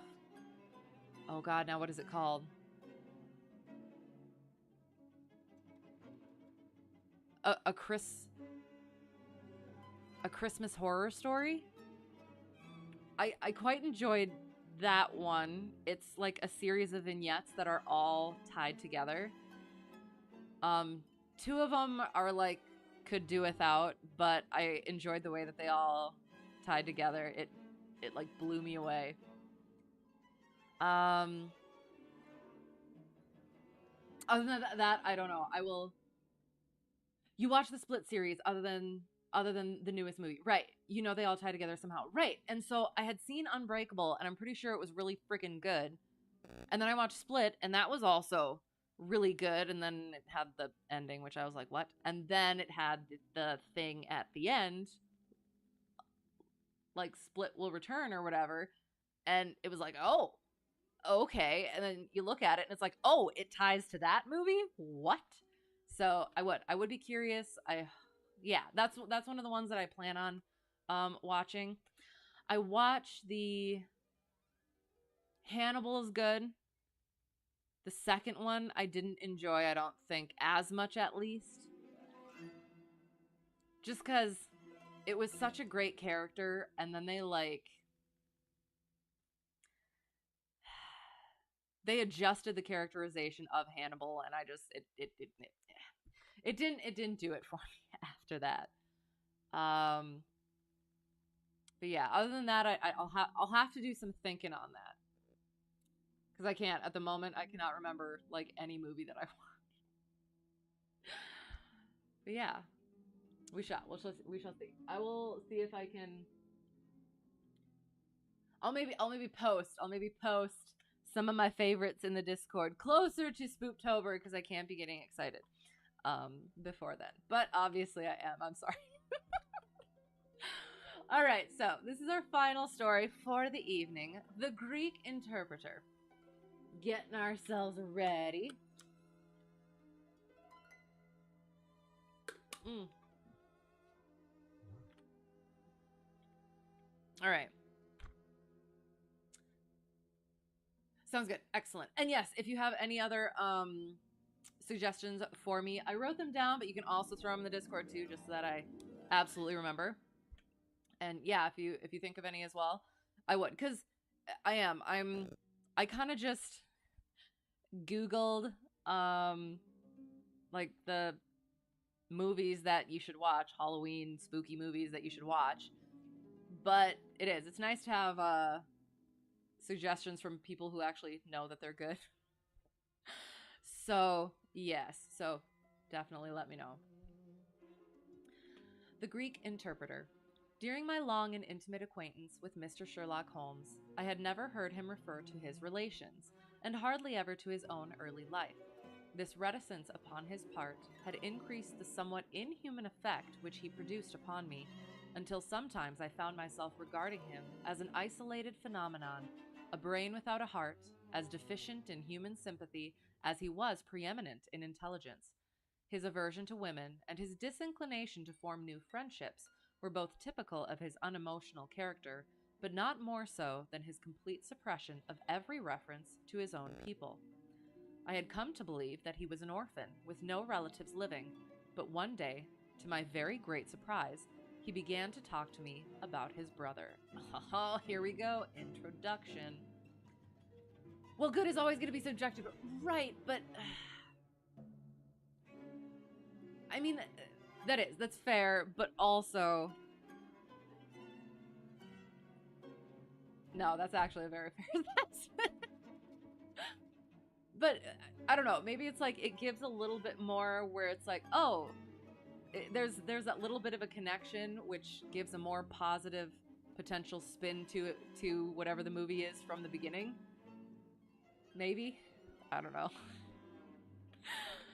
Because I mean, yeah, it is. It's like, if it's not suggestions, then it's, again, just like taking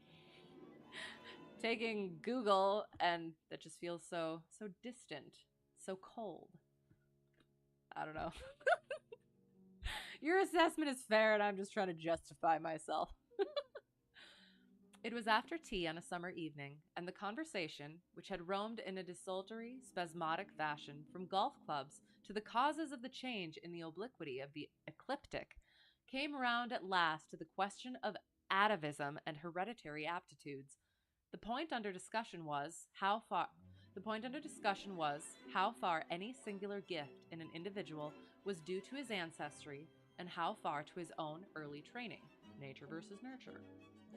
In your own case, said I, from all that you have told me, It seems obvious that your faculty of observation and your peculiar facility for deduction are due to your own systematic training. To some extent, he answered. He answered thoughtfully. My ancestors were country squires, who appear to have led much the same life as is natural to their class. But nonetheless, my turn that way is in my veins, and may have come with my grandmother, who was the sister of Vernet, the French artist. Art in the blood is liable to take the strangest forms. Ooh, The City of Lost Children is an interesting movie, but it's in French. That's okay. I have a couple on my list that are in other languages as well. So, The City of Lost Children.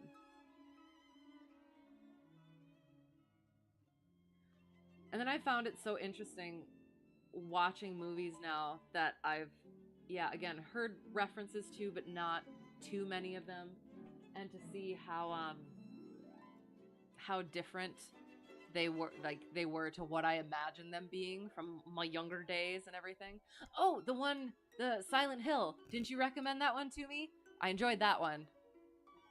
Yeah. And then at the end it was so twisty and I'm not sure. Not your typical film, that's for sure.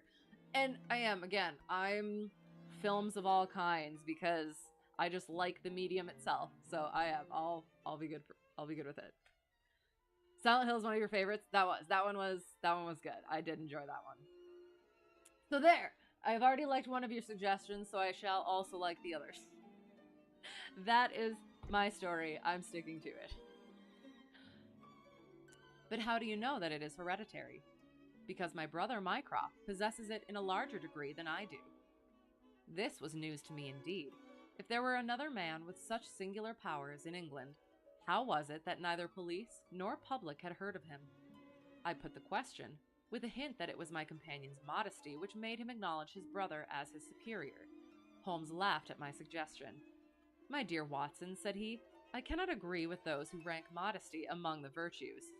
To the logician, all things should be seen exactly as they are, and to underestimate oneself is as much a departure from truth as to exaggerate one's own powers. When I say, therefore, that Mycroft has better powers of observation than I, you may take it that I am speaking the exact and literal truth. Is he your senior? Is he your junior? 7 years my senior. How comes it that he is unknown? Oh, he is very well known in his own circle. Where then? Well, in the Diogenes Club, for example. Oh God, which one is Diogenes? I'm trying to remember. They're coming out with a new game soon and a new movie, if you remember correctly. Oh God. I do. I'm feeling so old because it does. I just dread every new movie. And even new games, because I don't play many games, but I've heard poor things about certain things. So it is. It's just, and I will blame the writing. It seems like people don't know how to write as well as they used to, and I feel like that can be considered fairly objective. So maybe, I don't know. Plus, you think Silent Hill 2 is getting a remaster. So, it is. It's just that it's the same, but it looks better, plays better, correct? That will be cool. Okay, sounds good. Well, I do. I hope they both come out well. A good game and a good movie. Fingers crossed. I watched Guardians of the Galaxy 3 recently with one of the small ones. And that was actually pretty good. So that was nice to have that faith somewhat restored. Except not. It was just more, I feel like it's more of a fluke, unfortunately. Hoping John Wick 4 is good. I have heard good things, so fingers are crossed. Need to watch that yet? Guardians of the Galaxy 3? It was pretty good. We did a marathon of it. And yeah. Okay, so if you watch that, you might want to watch the Christmas special or the holiday special, the Guardians of the Galaxy holiday special because there's like a big thing that comes into there. So, yeah. Yeah. Guardians of the Galaxy game was pretty good. Okay. I have that in my wish list, but I have not pulled the trigger on that yet. Waiting for those nice sales. Which story are we on? Hello, how's it going? We are on the Greek Interpreter. We've just kind of started. And they were talking about nature versus nurture, and Holmes said that his deduction stuff was nature, ancestral, because his brother Mycroft introduction has more of it than he does. So there, all caught up. But yes, I hope you're well. We shall continue. I was trying to remember. I cannot remember who Diogenes is. I used to know all the Greek stuff, but blah. It's been a while. Mycroft is known in the Diogenes Club. I had never heard of the institution, and my face must have proclaimed as much, for Sherlock Holmes pulled out his watch. The Diogenes Club is the queerest club in London, and Mycroft one of the queerest men. He's always there from 5:45 to 8:20. It's 6 now, so if you care for a stroll this beautiful evening, I shall be very happy to introduce you to 2 curiosities. 5 minutes later, we were in the street, walking towards Regent's Circus. You wonder, said my companion, why it is that Mycroft does not use his powers for detective work. He is incapable of it. But I thought you said... I said that he was my superior in observation and deduction. If the art of the detective began and ended in reasoning from an armchair, my brother would be the greatest criminal agent that ever lived. But he has no ambition and no energy. He will not even go out of his way to verify his own solution, and would rather be considered wrong than take the trouble to prove himself right. Again and again I have taken a problem to him, and have received an explanation which has afterwards proved to be the correct one. And yet he was absolutely incapable of working out the practical points which must be gone into before a case could be laid before a judge or jury. Diogenes was one of the founders of cynicism, right, in Greek philosophy. So like, what would...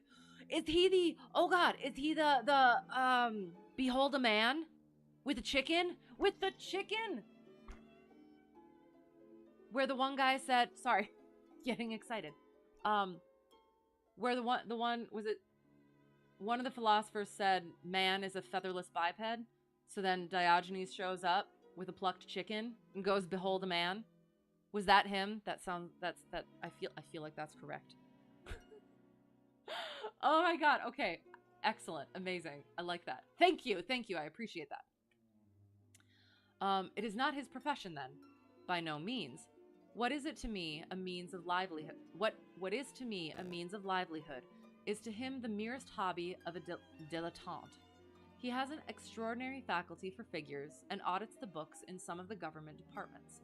Mycroft lodges in Pall Mall, and he walks round the corner into Whitehall every morning and back every evening. From year's end to year's end, he takes no other exercise and is seen nowhere else, except only in the Diogenes Club, which is just opposite his rooms. I cannot recall the name. Very likely not. There are many men in London, you know, who, some from shyness, some from misanthropy, have no wish for the company of their fellows. Yet they are not averse to comfortable chairs and the latest periodicals. It is for the convenience of these that the Diogenes Club was started, and it now contains the most unsociable and unclubbable men in town. No member is permitted to take the least notice of any other one. Save in the stranger's room, no talking is, under any circumstances, allowed, and 3 offenses, if brought to the notice of the committee, render the talker liable to expulsion. My brother was one of the founders, and I have myself found it a very soothing atmosphere. So why don't we have things like this in reality? You don't remember? Okay, no, absolutely fine. I'm pretty sure that's correct. Don't quote me on it, but I'm pretty sure.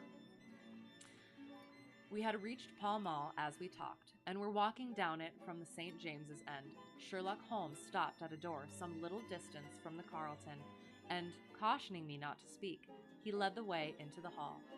Through the glass paneling, I caught a glimpse of a large and luxurious room, in which a considerable number of men were sitting about and reading papers, each in his own little nook. Holmes showed me into a small chamber, which looked out into Pall Mall, and then, leaving me for a minute, he came back with a companion, whom I knew could only be his brother. Mycroft Holmes was a much larger and stouter man than Sherlock. His body was absolutely corpulent, but his face, though massive, had preserved something of the sharpness of expression which was so remarkable in that of his brother. His eyes, which were of a peculiarly light, watery gray, seemed to always retain that far-away, introspective look which I had only observed in Sherlock's when he was exerting his full powers. If you remember correctly, it wasn't one of the Holmes novels about the Mormons. LMAO. Okay, so all right. Well, we'll keep that in mind. Heads up incoming. What does that mean? Oh God, I'm scared. Hello, by the way. How's it going? I hope you're well. Oh, oops. Sorry. I am glad to meet you, sir, said he. Sorry. I am glad to meet you, sir, said he, putting out a broad, fat hand like the flipper of a seal. I hear of Sherlock everywhere since you became his chronicler. By the way, Sherlock, I expected to see you around last week to consult me over that Manor House case. I thought you might be a little out of your depth. No, I solved it, said my friend, smiling. It was Adams, of course. Yes, it was Adams. Doing great. Good. Excellent. I'm glad. Hope so. Yay. So if you're curious, we're just reading Greek Interpreter, and we're just meeting Mycroft, Sherlock's brother, and that's about it. So I was sure of it from the first. The two sat down together in the bow window of the club. To anyone who wishes to study mankind, this is the spot, said Mycroft. Look at the magnificent types. Look at these two men who are coming towards us, for example. The billiard marker and the other? Precisely. What do you make of the other? Another movie which suggests it isn't rated that highly, okay, but they made some errors in it, which you find funny. The Last Survivors. Okay, sounds good. You know what another thing that I realized that I'm kind of into? Like really terrible B movie. Like B monster movie things. Hello, Mustafa! Thank you for the raid! How are you? How are you all? How was your stream? What were you doing? Thank you for the follow, Average Yankee Zulu Spotter. Heidi-ho, yo. Raid, hello, thank you. I appreciate you all being here. Welcome. We're doing something different today. He was pretend flying again. Always a good pastime. So this is another one of the things that I do. We read, and we're currently reading Sherlock. So, welcome to the story. Almost planted you into the Grand Canyon. Intentionally? Leg number 2 of Coast to Coast Comanche Needles, Coast to Coast Comanche Needles, California to Page, Arizona, by way of the Grand Canyon. Ooh, you did that. It was butter. Okay. I'm not sure whose word I should take more likely. Personally, you like the movie, but it is rated 5.3 out of 10. Okay, so that was the Lost Survivors? Last Survivors. Okay. Putting it on the list. And there's such a like divergence between like what people actually like and how things are rated. So yeah, I'm totally willing to go for that. But yeah, so like B monster movies are just, they're sometimes so fun looking at them from like a technical perspective and just being like, oh my god, that's so terrible. I have to watch more. Like Cocaine Bear was actually really enjoyable. Of course, not intentional. Actually, you know what? It might have been. Okay. There is a VOD that proves you are correct. There we go. Just gotta watch the evidence. Jury's out. If I watch it, tell me what is wrong with the movie. Oh, okay. Can I ask, is it technical or like story wise? Did I really enjoy it? Cocaine Bear? Yeah, you got annoyed with it? Okay, so I enjoyed it again because I liked that it didn't take itself too seriously. Like, it knew exactly what it was. Kind of like, I think, the later Sharknadoes, if that makes sense. So, yeah. Monsters in the Closet, great B monster flick. Okay. I'm trying to think.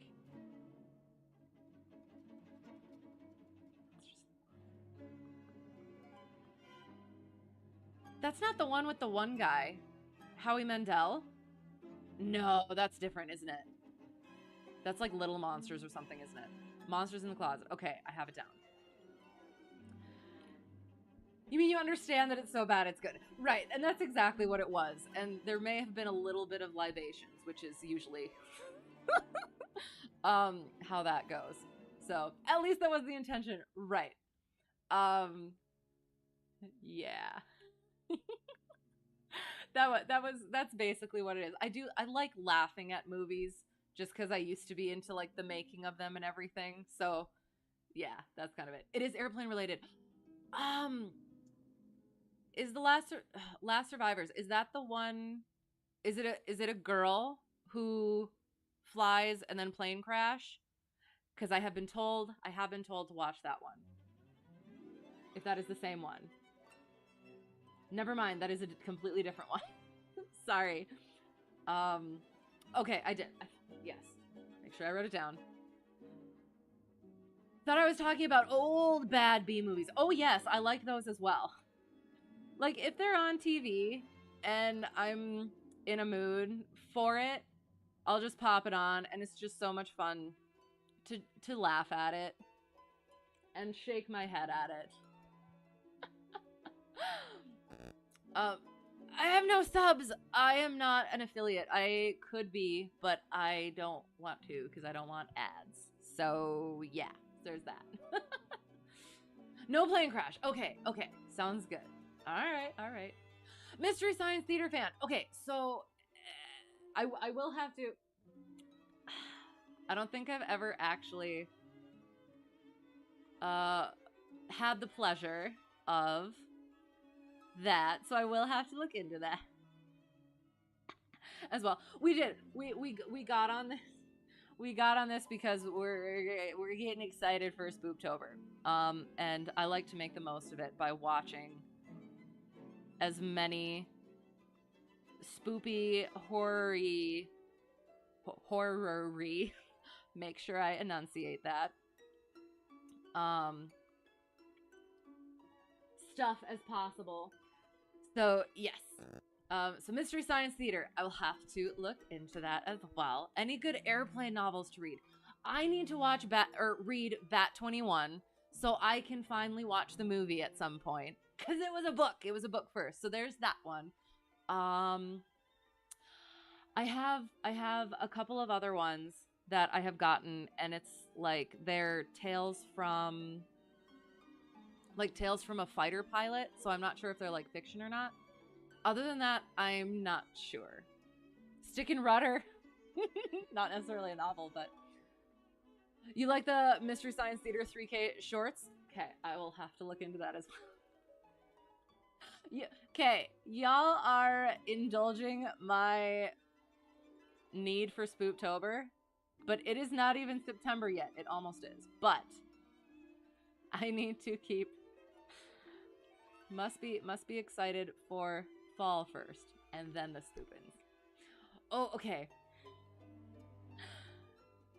Ernie Gann's Flying Circus. That sounds familiar. There are some good ones. Well, you use the term good loosely. Absolutely fair. Again, so good they're bad. Flying Circus.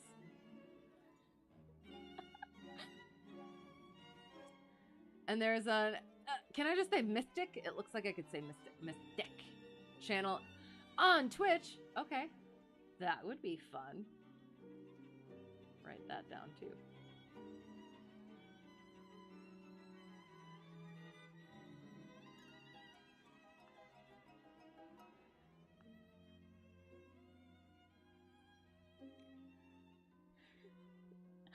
Anybody ever watch Mad movies? I haven't. Is that a recommendation as well?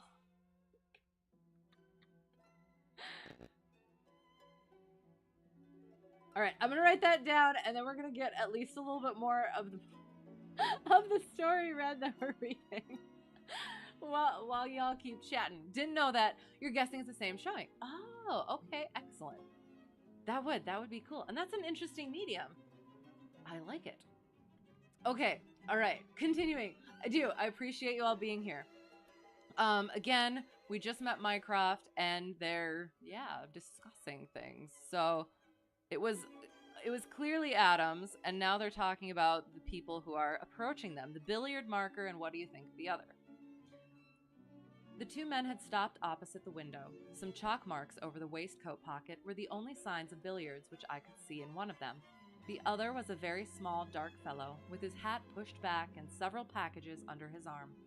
An old soldier, I perceive, said Sherlock. And very recently discharged, remarked the brother. Served in India, I see, and a non-commissioned officer. Royal Artillery, I fancy, said Sherlock, and a widower, but with a child. Children, my dear boy, children. Come, said I, laughing, this is a little too much. Surely, answered Holmes. It is not hard to say that a man with that bearing, expression of authority, and sun-baked skin is a soldier, is more than a private, and is not long from India. That he has not left the service long is shown by his still wearing his ammunition boots, as they are called, observed Mycroft. He had not the cavalry stride, yet he wore his hat on one side, as is shown by the lighter skin of that side of his brow. His weight is against his being a sapper. He is in the artillery. Then, of course, his complete mourning shows that he has lost someone very dear. The fact that he is doing his own shopping looks as though it were his wife. He has been buying things for children, you perceive. There is a rattle, which shows that one of them is very young. The wife probably died in childbed. The fact that he has a picture book under his arm shows that there is another child to be thought of. I began to understand what my friend meant when he said that his brother possessed even keener faculties than he did himself. He glanced across at me and smiled. Mycroft took snuff from a tortoiseshell box and brushed away the wandering grains from his coat front with a large, red silk handkerchief. Okay. I will put it on the... Boom.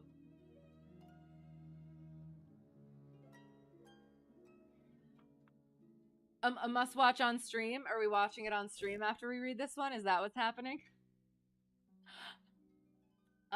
It's not going to spoil anything for any future stories, right?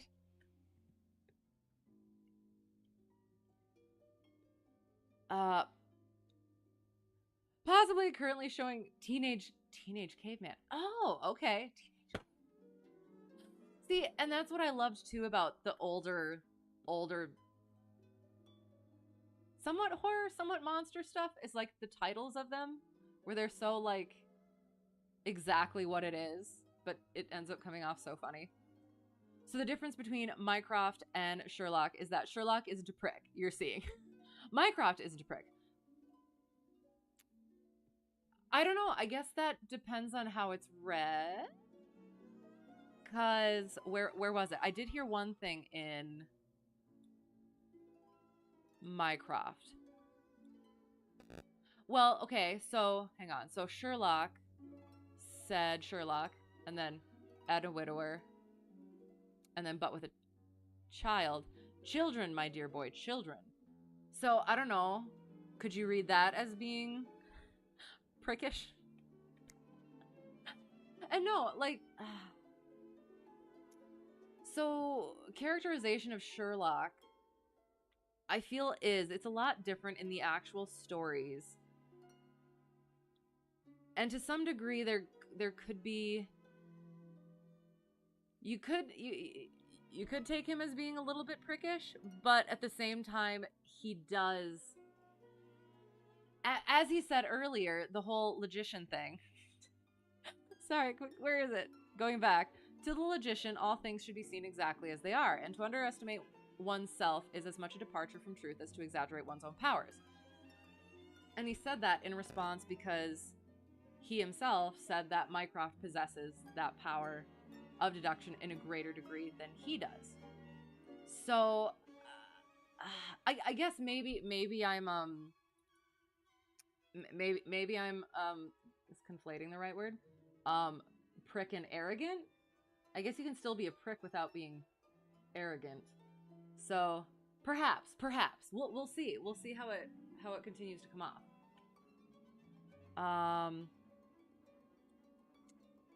By the way, Sherlock, said he, I have had something quite after your own heart, a most singular problem, submitted to my judgment. I really had not the energy to follow it up, save in a very incomplete fashion, but it gave me a basis for some pleasing speculation. If you would care to hear the facts. My dear Mycroft, I should be delighted.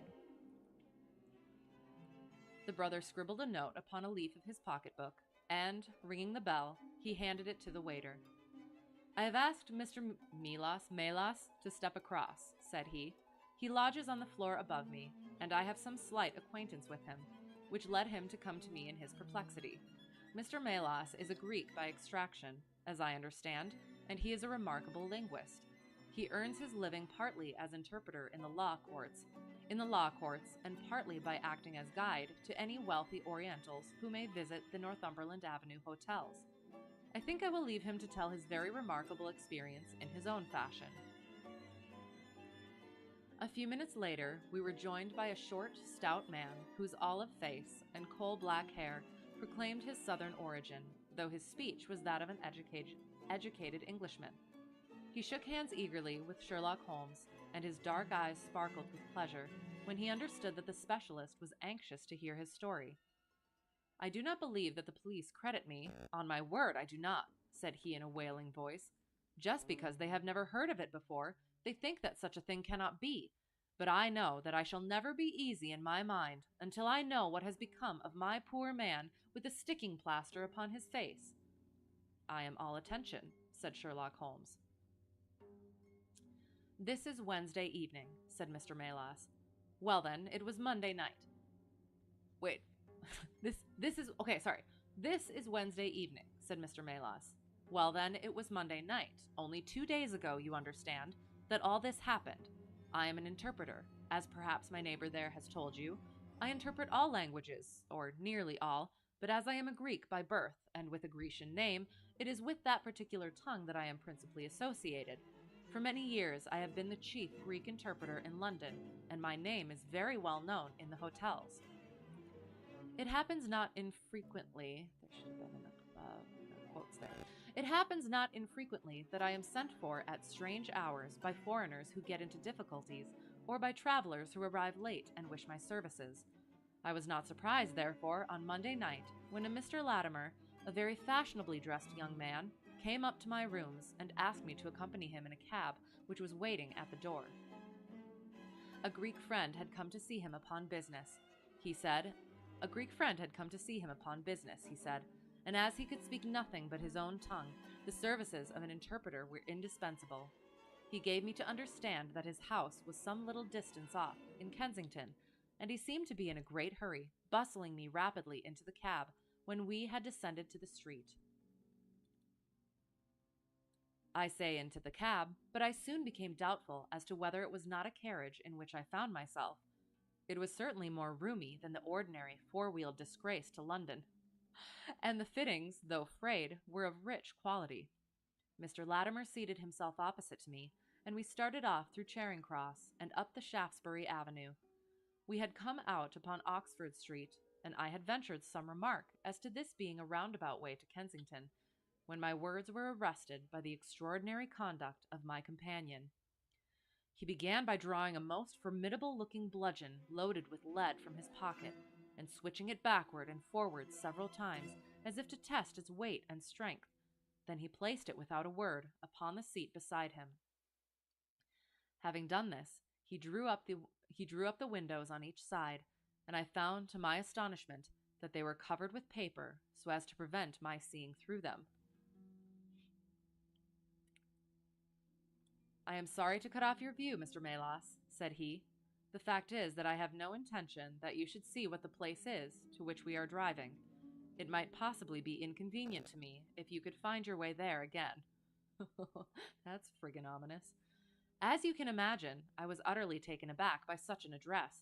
My companion was a powerful, broad-shouldered young fellow, and apart from the weapon, I should not have had the slightest chance in a struggle with him. This is very extraordinary conduct, Mr. Latimer, I stammered.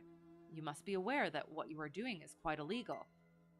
It is somewhat of a liberty, no doubt, said he, but we'll make it up to you. I must warn you, however, Mr. Melas, that if at any time tonight you attempt to raise an alarm or do anything which is against my interests, you will find it a very serious thing.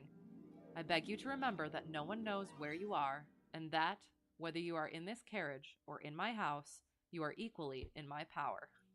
God. His words were quiet, but he had a rasping way of saying them which was very menacing. I sat in silence, wondering what on earth could be his reason for kidnapping me in this extraordinary fashion. Whatever it might be, it was perfectly clear that there was no possible use in my resisting, and that I could only wait to see what might befall. For nearly 2 hours we drove without my having the least clue as to where we were going.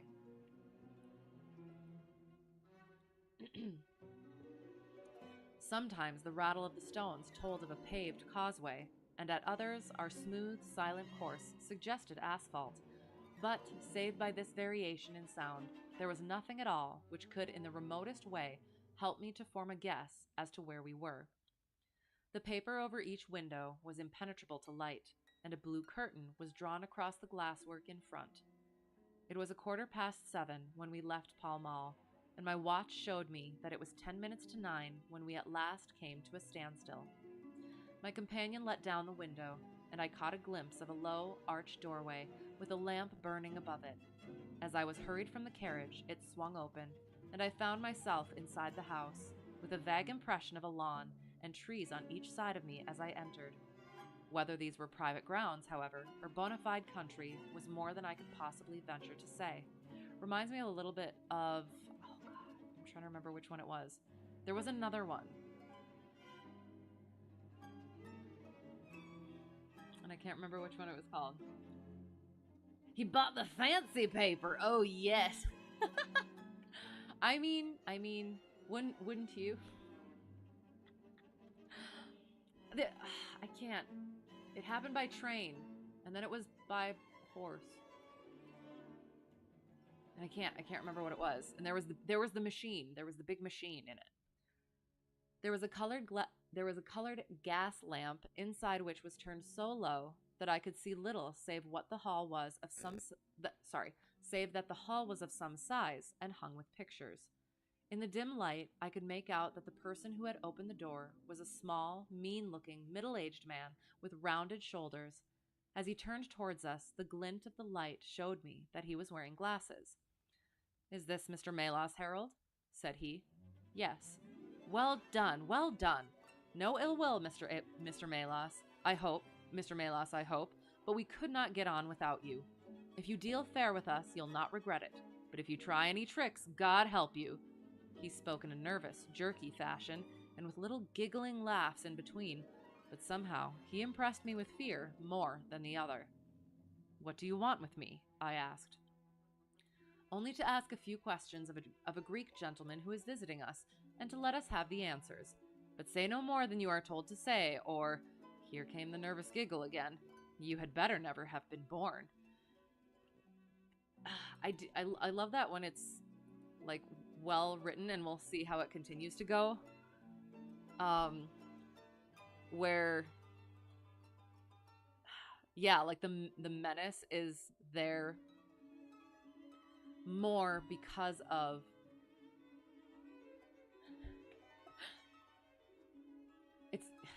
it's more menacing being less menacing, if that makes sense. But it does. It has to be well written. As he spoke, he opened a door and showed the way into a room which appeared to be very richly furnished. But again, the only light was afforded by a single lamp half turned down. The chamber was certainly large, and the way in which my feet sank into the carpet as I stepped across it told me of its richness. I caught glimpses of velvet chairs, a high white marble mantelpiece, and what seemed to be a suit of Japanese armor at one side of it. There was a chair just under the lamp, and the elderly man motioned that I should sit in it. The younger had left us, but he suddenly returned through another door, leading with him a gentleman clad in some sort of loose dressing gown who moved slowly towards us. As he came into the circle of dim light, which enables me to see him more clearly, I was thrilled with horror at his appearance. He was deadly pale and terribly emaciated, with the protruding, brilliant eyes of a man whose spirit was greater than his strength. But what shocked me more than any signs of physical weakness was that his face was grotesquely crisscrossed with sticking plaster, and that one large pad of it was fastened over his mouth.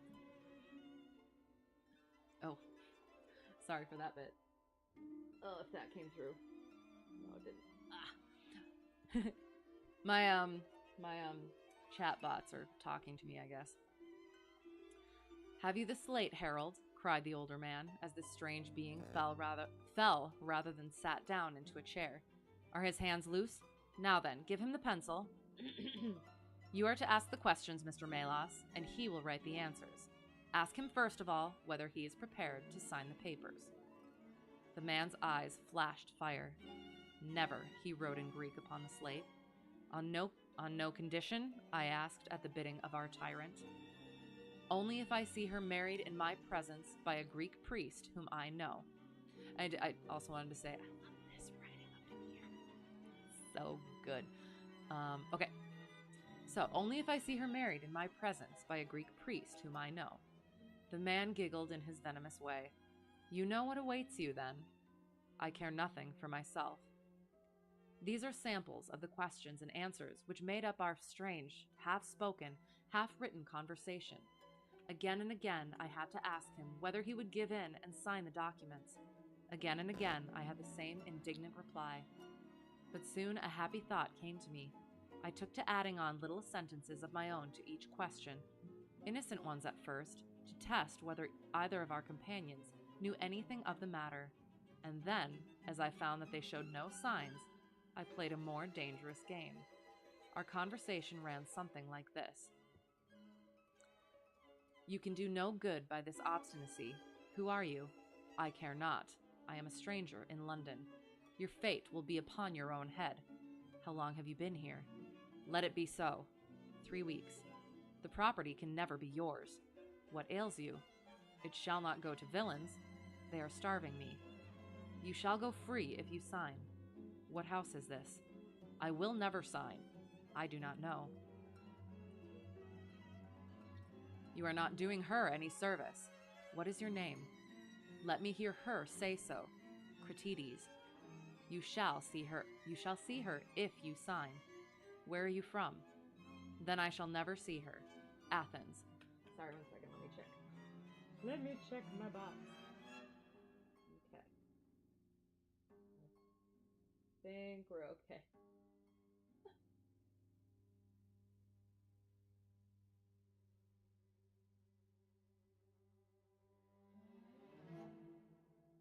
Okay.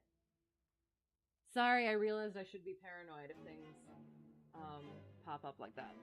Okay, but we should be good. Another 5 minutes, Mr. Holmes, and I should have wormed out the whole story under their very noses. My very next question might have cleared the matter up, but at that instant the door opened and a woman stepped into the room. I could not see her clearly enough to know more than that she was tall and graceful, with black hair and clad in some sort of loose white gown. Harold, said she, speaking English with a broken accent, I could not stay away longer. It is so lonely up there with only... Oh my God, it is Paul! You can tell in the spoken conversation that they're playing for time on that end of... Oh, yeah.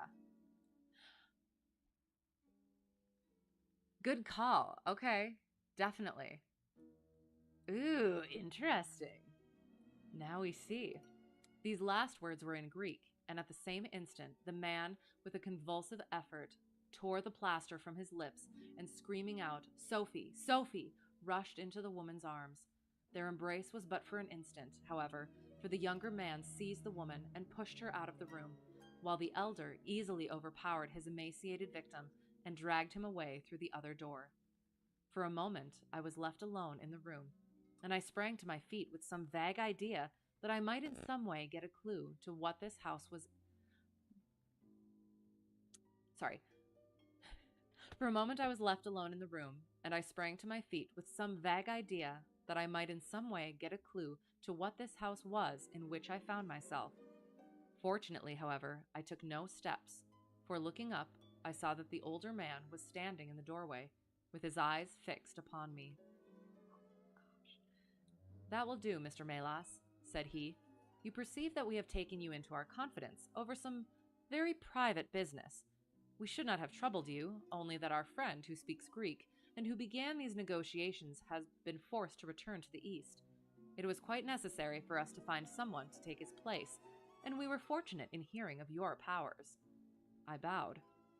"There are 5 sovereigns here," said he, walking up to me, "which will, I hope, be a sufficient fee. But remember," he added, tapping me lightly on the chest and giggling, "if you speak to a human soul about this, one human soul, mind, well, may God have mercy upon your soul." I cannot tell you the loathing and horror with which this insignificant-looking man inspired me. I could see him better now as the lamplight shone upon him. His features were peaky and sallow. Oh, shoot, sorry, gosh darn it. His features were peaky and sallow, and his little pointed beard was thready and ill-nourished. He pushed his face forward as he spoke, and his lips and eyelids were continually twitching like a man with St. Vitus's dance. Vitus's? I could not help thinking that his strange, catchy little laugh was also a symptom of some nervous malady. The terror of his face lay in his eyes, however, steel gray and glistening coldly with a malignant, inexorable cruelty in their depths. "We shall know if you speak of this," said he. "We have our own means of information. Now you will find the carriage waiting, and my friend will see you on your way." I was hurried through the hall and into the vehicle, again obtaining that momentary glimpse of trees and a garden. Mr. Latimer followed closely at my heels, and took his place opposite to me without a word. In silence, we again drove for an interminable distance, with the windows raised, until at last, just after midnight, the carriage pulled up.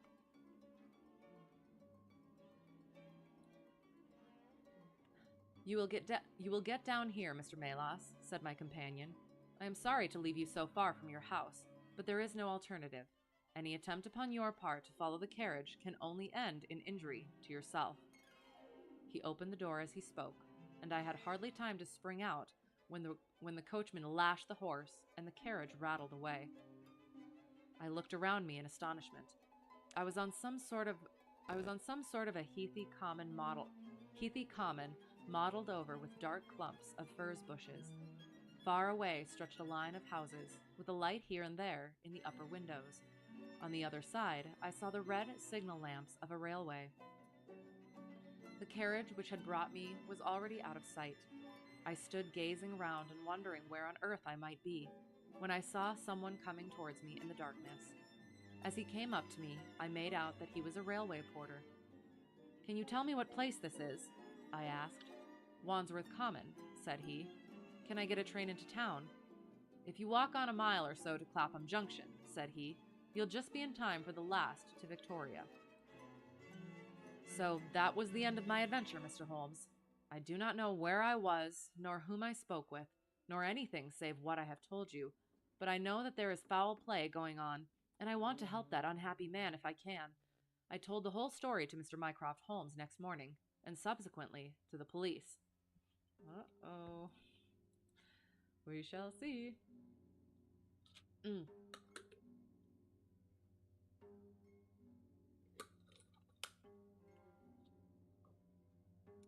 We all sat in silence for some little time after listening to this extraordinary narrative. Then Sherlock looked across at his brother. "Any steps?" he asked. Mycroft picked up the Daily News, which was lying on the side table. "Anybody supplying any information as to the whereabouts of a Greek gentleman named Paul Cratides from Athens, who is unable to speak English, will be rewarded." A similar reward paid to anyone giving information about a Greek lady whose first name is Sophie. X2473. That was in all the dailies. No answer. How about the Greek legation? I have inquired. They know nothing. A wire to the head of the Athens police, then? Sherlock has all the energy of the family, said Mycroft, turning to me. Well, you take the case up by all means, and let me know if you do any good. Certainly, answered my friend, rising from his chair. I'll let you know, and Mr. Melas also. In the meantime, Mr. Melas, I should certainly be on my guard, if I were you, for of course they must know, through these advertisements, that you have betrayed them. As we walked home together, Holmes stopped at a telegraph office and sent off several wires. Occasionally my mic's buzzing. Oh, I'm sorry. Is it terrible? Is it horrible? Is it like a technical thing, or is it how I'm pronouncing things? I'll see if I can adjust it on chicken. I know, I should totally get a better mic. If you have any recommendations, not too expensive, let me know. Yeah. Like a mild electrical buzz? Okay. Yeah, you know what? I do think I am aware of that. It usually doesn't come into play except in these, so yeah. No, I think I know what you're talking about. So I should get a better mic at some point. I haven't at the time. I'm using my chicken as a microphone stand. Oh yes, he is a most excellent microphone stand, as well as a co-pilot. Chicken is everything. He loves it. He loves being part of it. He's also fat and squat and cuddly, so that also helps. But yes, sorry for the buzzing. Can't do anything about it at the moment. We'll look into it for the future. Thank you for letting me know, though. You see, Watson, he remarked, our evening has been by no means wasted. Some of my most interesting cases have come to me in this way, through Mycroft. The problem which we have just listened to, although it can admit of but one explanation, has still some distinguishing features. You have hopes of solving it? Well, knowing as much as we do, it will be singular indeed if we fail to discover the rest. You must yourself have formed some theory which will explain the facts to which we have listened. In a vague way, yes? In a vague way, yes. In a vague way, yes. What was your idea, then? It seemed to me to be obvious that this Greek girl had been carried off by the young Englishman named Harold Latimer. Carried off from where? Athens, perhaps. Sherlock Holmes shook his head. This young man could not talk a word of Greek. The lady could talk English fairly well. Inference that she had been in England some little time, but he had not been in Greece. Wait, what? Hang on. Oh, okay. Sorry. Sherlock Holmes shook his head. This young man could not talk a word of Greek. The lady could talk English fairly well. Inference that she had been in England some little time, but he had not been in Greece. Well, then, we will presume that she had come on a visit to England, and that this Harold had persuaded her to fly with him. That is more probable. You like the chicken? I like the chicken too. They like you. Do you like that? Yeah. He's very happy. He says thank you. He is. He's cute. I like him. So that's actually another one of the reasons why I hesitate to get a new microphone. Because then what am I going to do about chicken? We would figure something out. Then the brother, for that I fancy must be the relationship, comes over from Greece to interfere.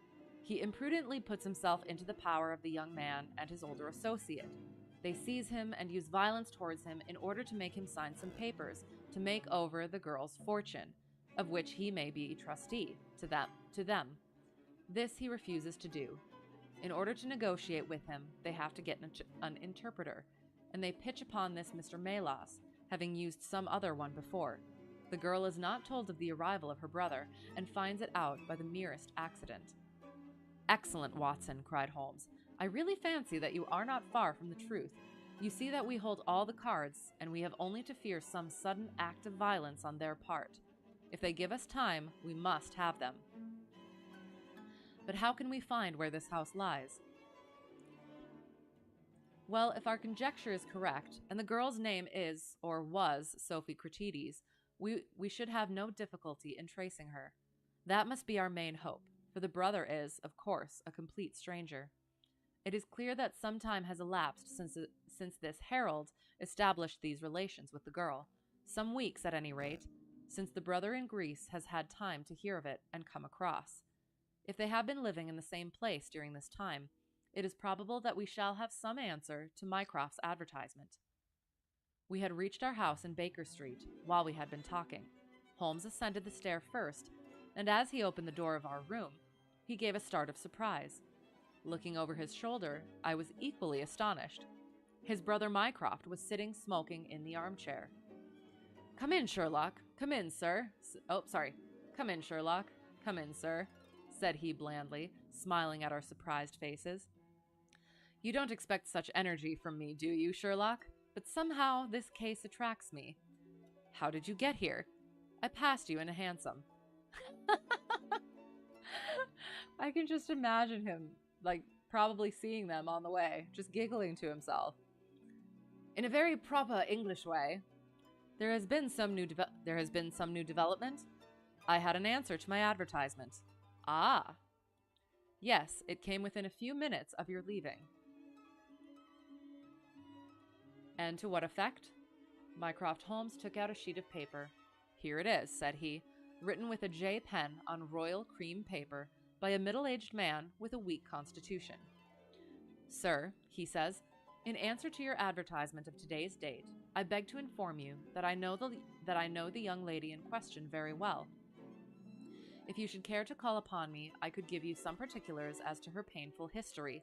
She is living at present at the Myrtles, Beckenham. Yours faithfully, J. Davenport."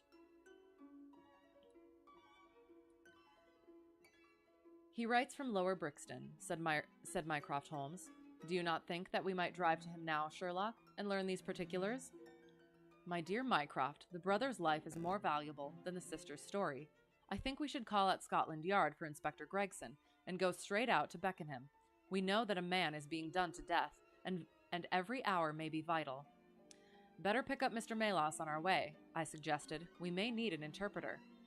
"Excellent," said Sherlock Holmes. "Send the boy for a four-wheeler, and we shall be off at once." He opened the table drawer as he spoke, and I noticed that he slipped his revolver into his pocket. "Here it goes." "Yes," said he, in answer to my glance.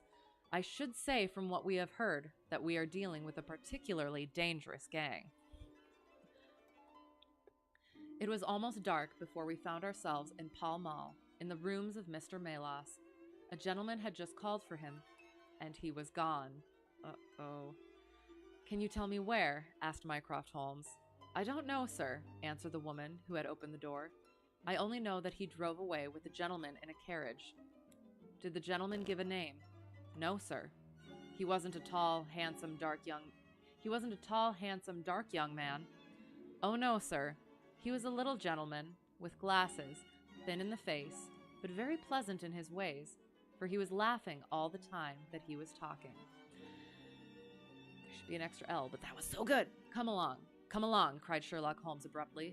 "This grows serious," he observed as we drove to Scotland Yard. "These men have got hold of Melas again. He is a man of no physical courage, as they are well aware from their experience the other night. This villain was able to terrorize him the instant that he got into his presence. No doubt they want his professional services, but, having used him, they may be inclined to punish him for what they will regard as his treachery." Our hope was that, by taking train, we might get to Beckenham as soon or sooner than the carriage. On reaching Scotland Yard, however, it was more than an hour before we could get Inspector Gregson and comply with the legal formalities which would enable us to enter the house. It was 9:45 before we reached London Bridge, and half past before the four of us alighted on the Beckenham platform. A drive of half a mile brought us to the Myrtles, a large, dark house standing back from the road in its own grounds. Here we dismissed our cab and made our way up the drive together. "The windows are all dark," remarked the inspector. The house seems deserted. Our birds are flown, and the nest empty, said Holmes. Why do you say so? A carriage heavily loaded with luggage has passed out during the last hour. The inspector laughed. I saw the wheel tracks in the light of the gate lamp, but where does the luggage come in? You may have observed the same wheel tracks going the other way, but the outward bound ones were very much deeper, so much so that we can say for a certainty that there was a very considerable weight on the carriage. You get a trifle beyond me there, said the inspector, shrugging his shoulder. It will not be an easy door to force, but we will try if we cannot make someone hear us. He hammered loudly at the knocker and pulled at the bell, but without any success. Holmes had slipped away, but he came back in a few minutes. I have a window open, said he. It is a mercy that you are on the side of the force, and not against it, Mr. Holmes, remarked the inspector, as he noted the clever way in which my friend had forced back the catch. Well, I think that under the circumstances, we may enter without an invitation. One after the other, we made our way into a large apartment, which was evidently that in which Mr. Melas had found himself. The inspector had lit his lantern, and by its light we could see the two doors, the curtain, the lamp, and the suit of Japanese mail as he had described them. On the table lay 2 glasses, an empty brandy bottle, and the remains of a meal. What is that? Asked Holmes suddenly. We all stood still and listened. A low, moaning sound was coming from somewhere over our heads. Holmes rushed to the door and out into the hall. The dismal noise came from upstairs. He dashed up, the inspector and I at his heels, while his brother Mycroft followed as quickly as his great bulk would permit. This is all too easy so far, is it? Is it? We shall see, we shall find out. 3 doors faced up upon the second floor, and it was from the central of these that the sinister sounds were issuing, sinking sometimes into a dull mumble and rising again into a shrill whine. It was locked, but the key had been left on the outside. Holmes flung open the door and rushed in, but he was out again in an instant, with his hand to his throat.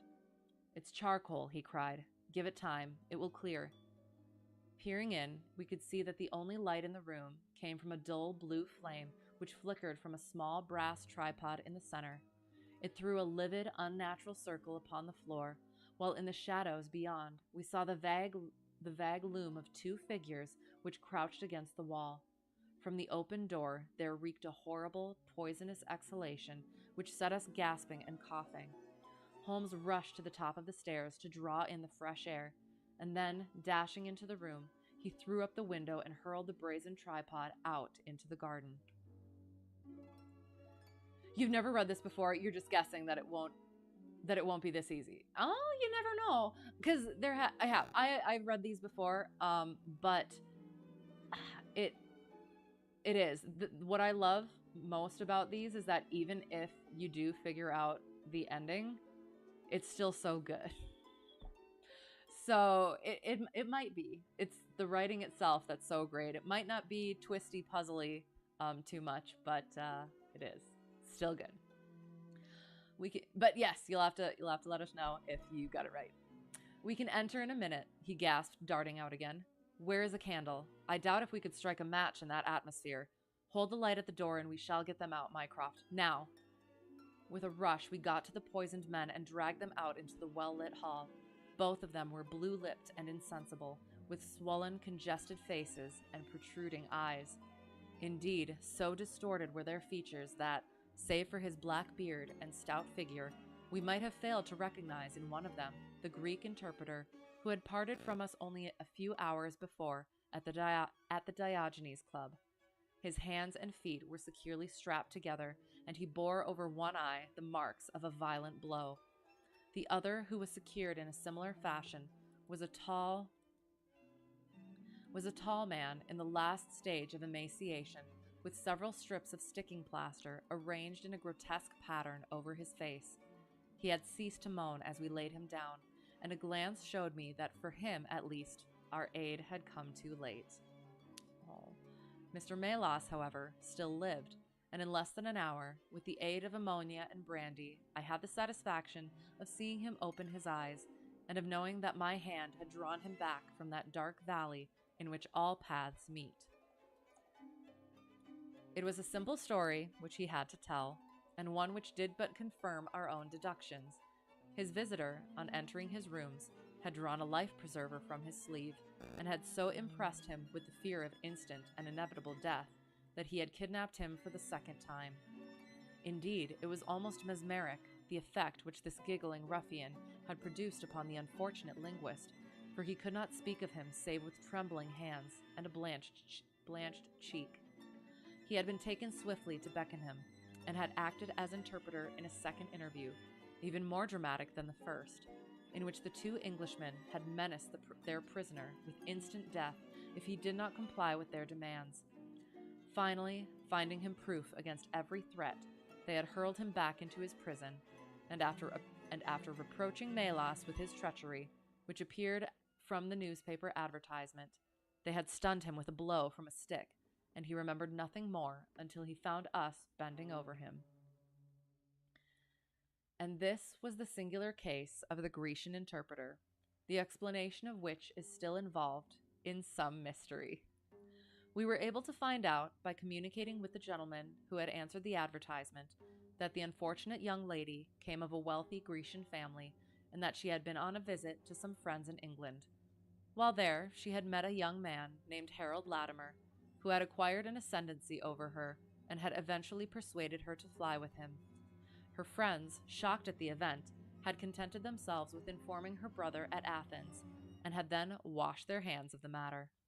The brother, on his arrival in England, had imprudently placed himself in the power of Latimer and of his associate, whose name was Wilson Kemp, a man of the foulest antecedents. These two, finding that through his ignorance of the language he was helpless in their hands, had kept him a prisoner, and had endeavored by cruelty and starvation to make him sign away his own and his sister's property. They had kept him in the house without the girl's knowledge, and the plaster over the face had been for the purpose of making recognition difficult in case she should ever catch a glimpse of him. Her feminine perception, however, had instantly seen through the disguise when, on the occasion of the interpreter's visit, she had seen him for the first time. The poor girl, however, was herself a prisoner, for there was no one about the house except the man who acted as coachman and his wife, both of whom were tools of the conspirators. Finding that their secret was out, and that their prisoner was not to be coerced, the two villains with the girl had fled away at a few hours' notice from the furnished house which they had hired, having first, as they thought, taken vengeance both upon the man who had defied and the one who had betrayed them. Months afterwards, a curious newspaper cutting reached us from Budapest. It told how two Englishmen, who had been traveling with a woman, had met with a tragic end. They had each been stabbed, it seems, and the Hungarian police were of opinion that they had quarreled and had inflicted mortal injuries upon each other. Holmes, however, is, I fancy, of a different way of thinking, and holds to this day that, if one could find the Grecian girl, one might learn how the wrongs of herself and her brother came to be avenged. Oh, so good. Plaster is a predecessor of a Band-Aid, basically, right? Yes. So they were that and or yes, sticking plaster and disfiguring the face. Thank you for the follow, Mango Chun. I appreciate it. Oh my god, that was so good. I like that. I like the first one too. But this one did. It had that really sinister like Jaws theme to it. But yeah, not in like a monstrous way. It was. So again, the first one we did talk about how it was less punchy. It was a little bit more fact-based, and it just kind of like happened and everything was laid out. And then this one it did have the it had the more sensational bent to it, but again, not in such a way that it was too much. It was just so well written. Um, and then yeah, I did. I thought it was interesting having the Greek reference to the in the original one with the Scylla and Charybdis, and then bringing this one up. So again, as we're reading them in order, it makes me wonder: did that have something to do with it? Like the was he working on the Greek interpreter, and that's why he came up with the Scylla and Charybdis reference, or did he have the Scylla and Charybdis reference and was like, oh, I should write something about a Greek? So yeah, and again, it is like going back to the whole, it's the little giggling man who is more sinister than the actual sinister person. And that's something that at this point, maybe it is to a degree a trope, but it's done so well here that it didn't lose any of its potency. So yeah, it just, there is just through the whole thing, there's just that darkness. And then it did, like, it's sad. It comes to the where ceased to moan, laid him down. At least for him, our aid had come too late. Ugh, that's like it's a little bit of a punch in the gut, but then other guy comes through, and then you get that really delicious, probable vengeance in one freaking paragraph right at the end. Oh, so good. Anyway, sorry. Oh, that one really hit my my fiction puzzly nerve. Oh, okay, so time for lighter fare. All right, okay, hope so. But like, so is that what we're doing now? Or watching on stream now? Let me just gotta make sure I don't. Is this the one that you sent earlier too? And it's not going to give any spoilers for anything else. The best Sherlock Holmes short. Okay.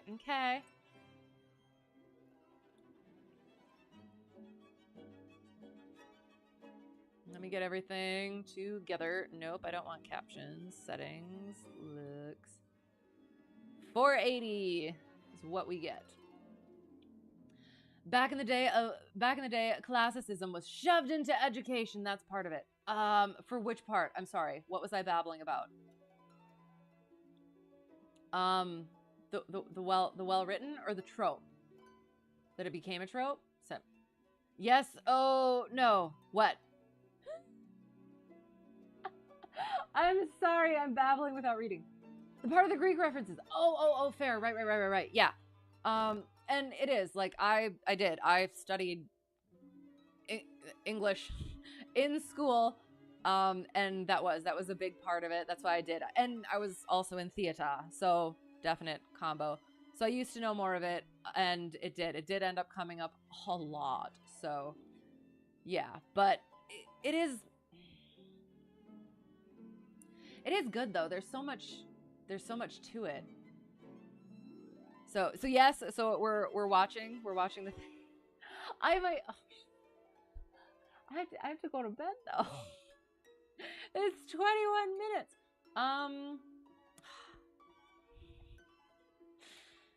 Are we watching? Let me try and figure out if it actually I don't like that though. Hang on. No, what? I do. I babble a lot. Don't watch it, but it could be fun. But again, I do want to, like, there isn't, like, there's no spoilers for anything else. I know I've read them all before, but sorry, I have to figure out how to put it on the. Ooh, why don't I just? Can't I just? Can I just? Nope, that's not what I wanted. Sorry.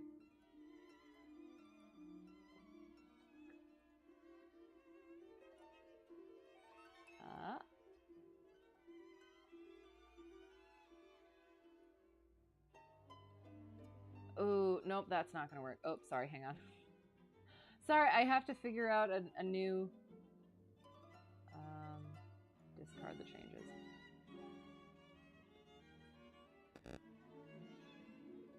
It has to be full. But apparently none of my things. Okay. I have to add a new one, I think. Unless.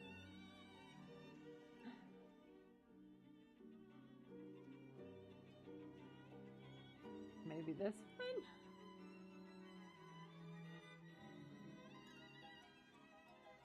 No, that one's not gonna work either. Gosh darn it, okay. If I like improv, it's up my alley. I like watching improv. I was never a fan of doing improv because I wasn't good at it. But yeah, no, I was big into theater, so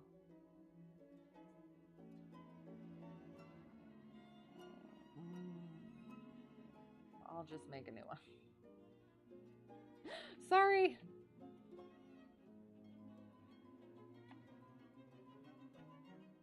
Boom. Does that work? Boom. Okay. La da da da. Oh, I have to. Oh shoot. I have to just shoot. Making this difficult.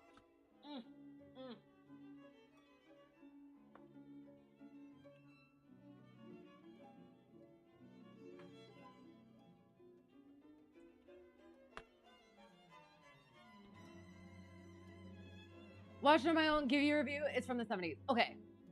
You know what? Maybe we shall do that because I do have to go to bed. But yes, definitely. And I'll throw it up in my Discord for anyone else who wants to watch it as well, or the link is in there, so that's fine as well. Yeah, because I'm definitely curious. But oops, here I am again. So yes, I will. I'll do that at. You want to watch? We're getting married today. Oh my gosh, have I? Hang on. Do that another. I had the wrong freaking. I always have issues with my sound. I'm so sorry. Anyway, okay, sorry. So I will read it or watch it and give you a review. I'm very excited, but we'll have to go to bed. And that was The Resident Patient and The Greek Interpreter, which I think maybe is one of my favorites so far. Because it was all of the good things. So yeah, that was an evening of Sherlock. Our usual Thursday. And I usually don't raid after my book ones. If you guys have somewhere you'd like to go, let me know. But yeah. I can quick take a gander.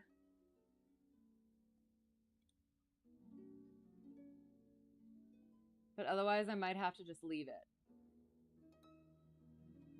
So yeah, I'll let you guys let me know. Otherwise we'll just head out. Sleep well, thank you. Enjoy the remainder of my week. Thank you. You're flying Friday for football. Nice, sounds good. Excellent. That'll be fun. I hope it goes well. And yes, talk to you later as well. And thank you. Thank you for being here. And thank you all for being here. I do really appreciate it. Thank you for the raid, Mustafa. Thank you for the follows. And yeah, again, just in general, I appreciate you all being here. I know it's different than the flying stuff, but this is my reading's my first love, and I love still being able to do it. And I like being able to share it with you all. So we will be back with flying next week. Shoot, I was gonna say it might be on Monday rather than Tuesday. I'll throw out my Discord. I will let you know for sure. If anyone's not in there and who wants to be updated. Yeah, usually we do flying on Tuesdays. Might have to be Monday next week. And then Thursday should be, again, more Sherlock Holmes, and then we'll be taking a break from that until Spooptober, because we'll be finishing up the Memoirs of Sherlock Holmes, and then it'll be the next chunk. So then, yeah, we'll finish that chunk, and then we'll wait to start the next chunk until after Spooptober. So, yeah. And then we'll be getting into the spookin'. So, yeah, that'll be fun. So to whoever got lost and found their way here, or found their way back, thanks for being here. I really appreciate it. I really do. Thanks for putting up with me. I hope to see you again soon. And have a great whatever it's gonna be for you. It is Thursday, so yes, have a great rest of the week. Have a great weekend. Great holiday weekend. And yeah, all the good things. So, yeah. Can you steal that closing line? Which closing line? I have so many. I should probably pare them down, but pare them down.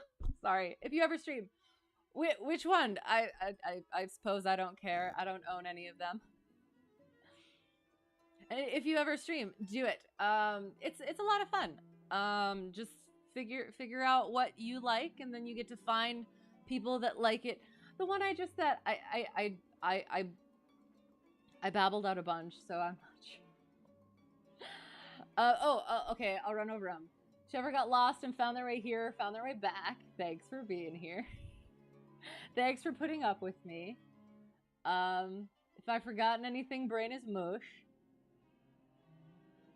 Hope to see you again soon. Have a great whatever it's going to be for you. Until next time, all the good things. So, heart. And take care, you as well. And yeah, I think that's it. So thank you so much. Tally ho, Heidi-o. Whoever got lost and found their way here, sure, if you would like. I do. I like that one because honestly, that's how I felt when I started streaming. Is that's the only way people would ever find me. So yeah, I do. I like that one. So yes, tally ho, Heidi-o. Adios, ciao, arrivederci. Maybe, I don't know. Yeah, hasta luego. Thank you so much, and bye.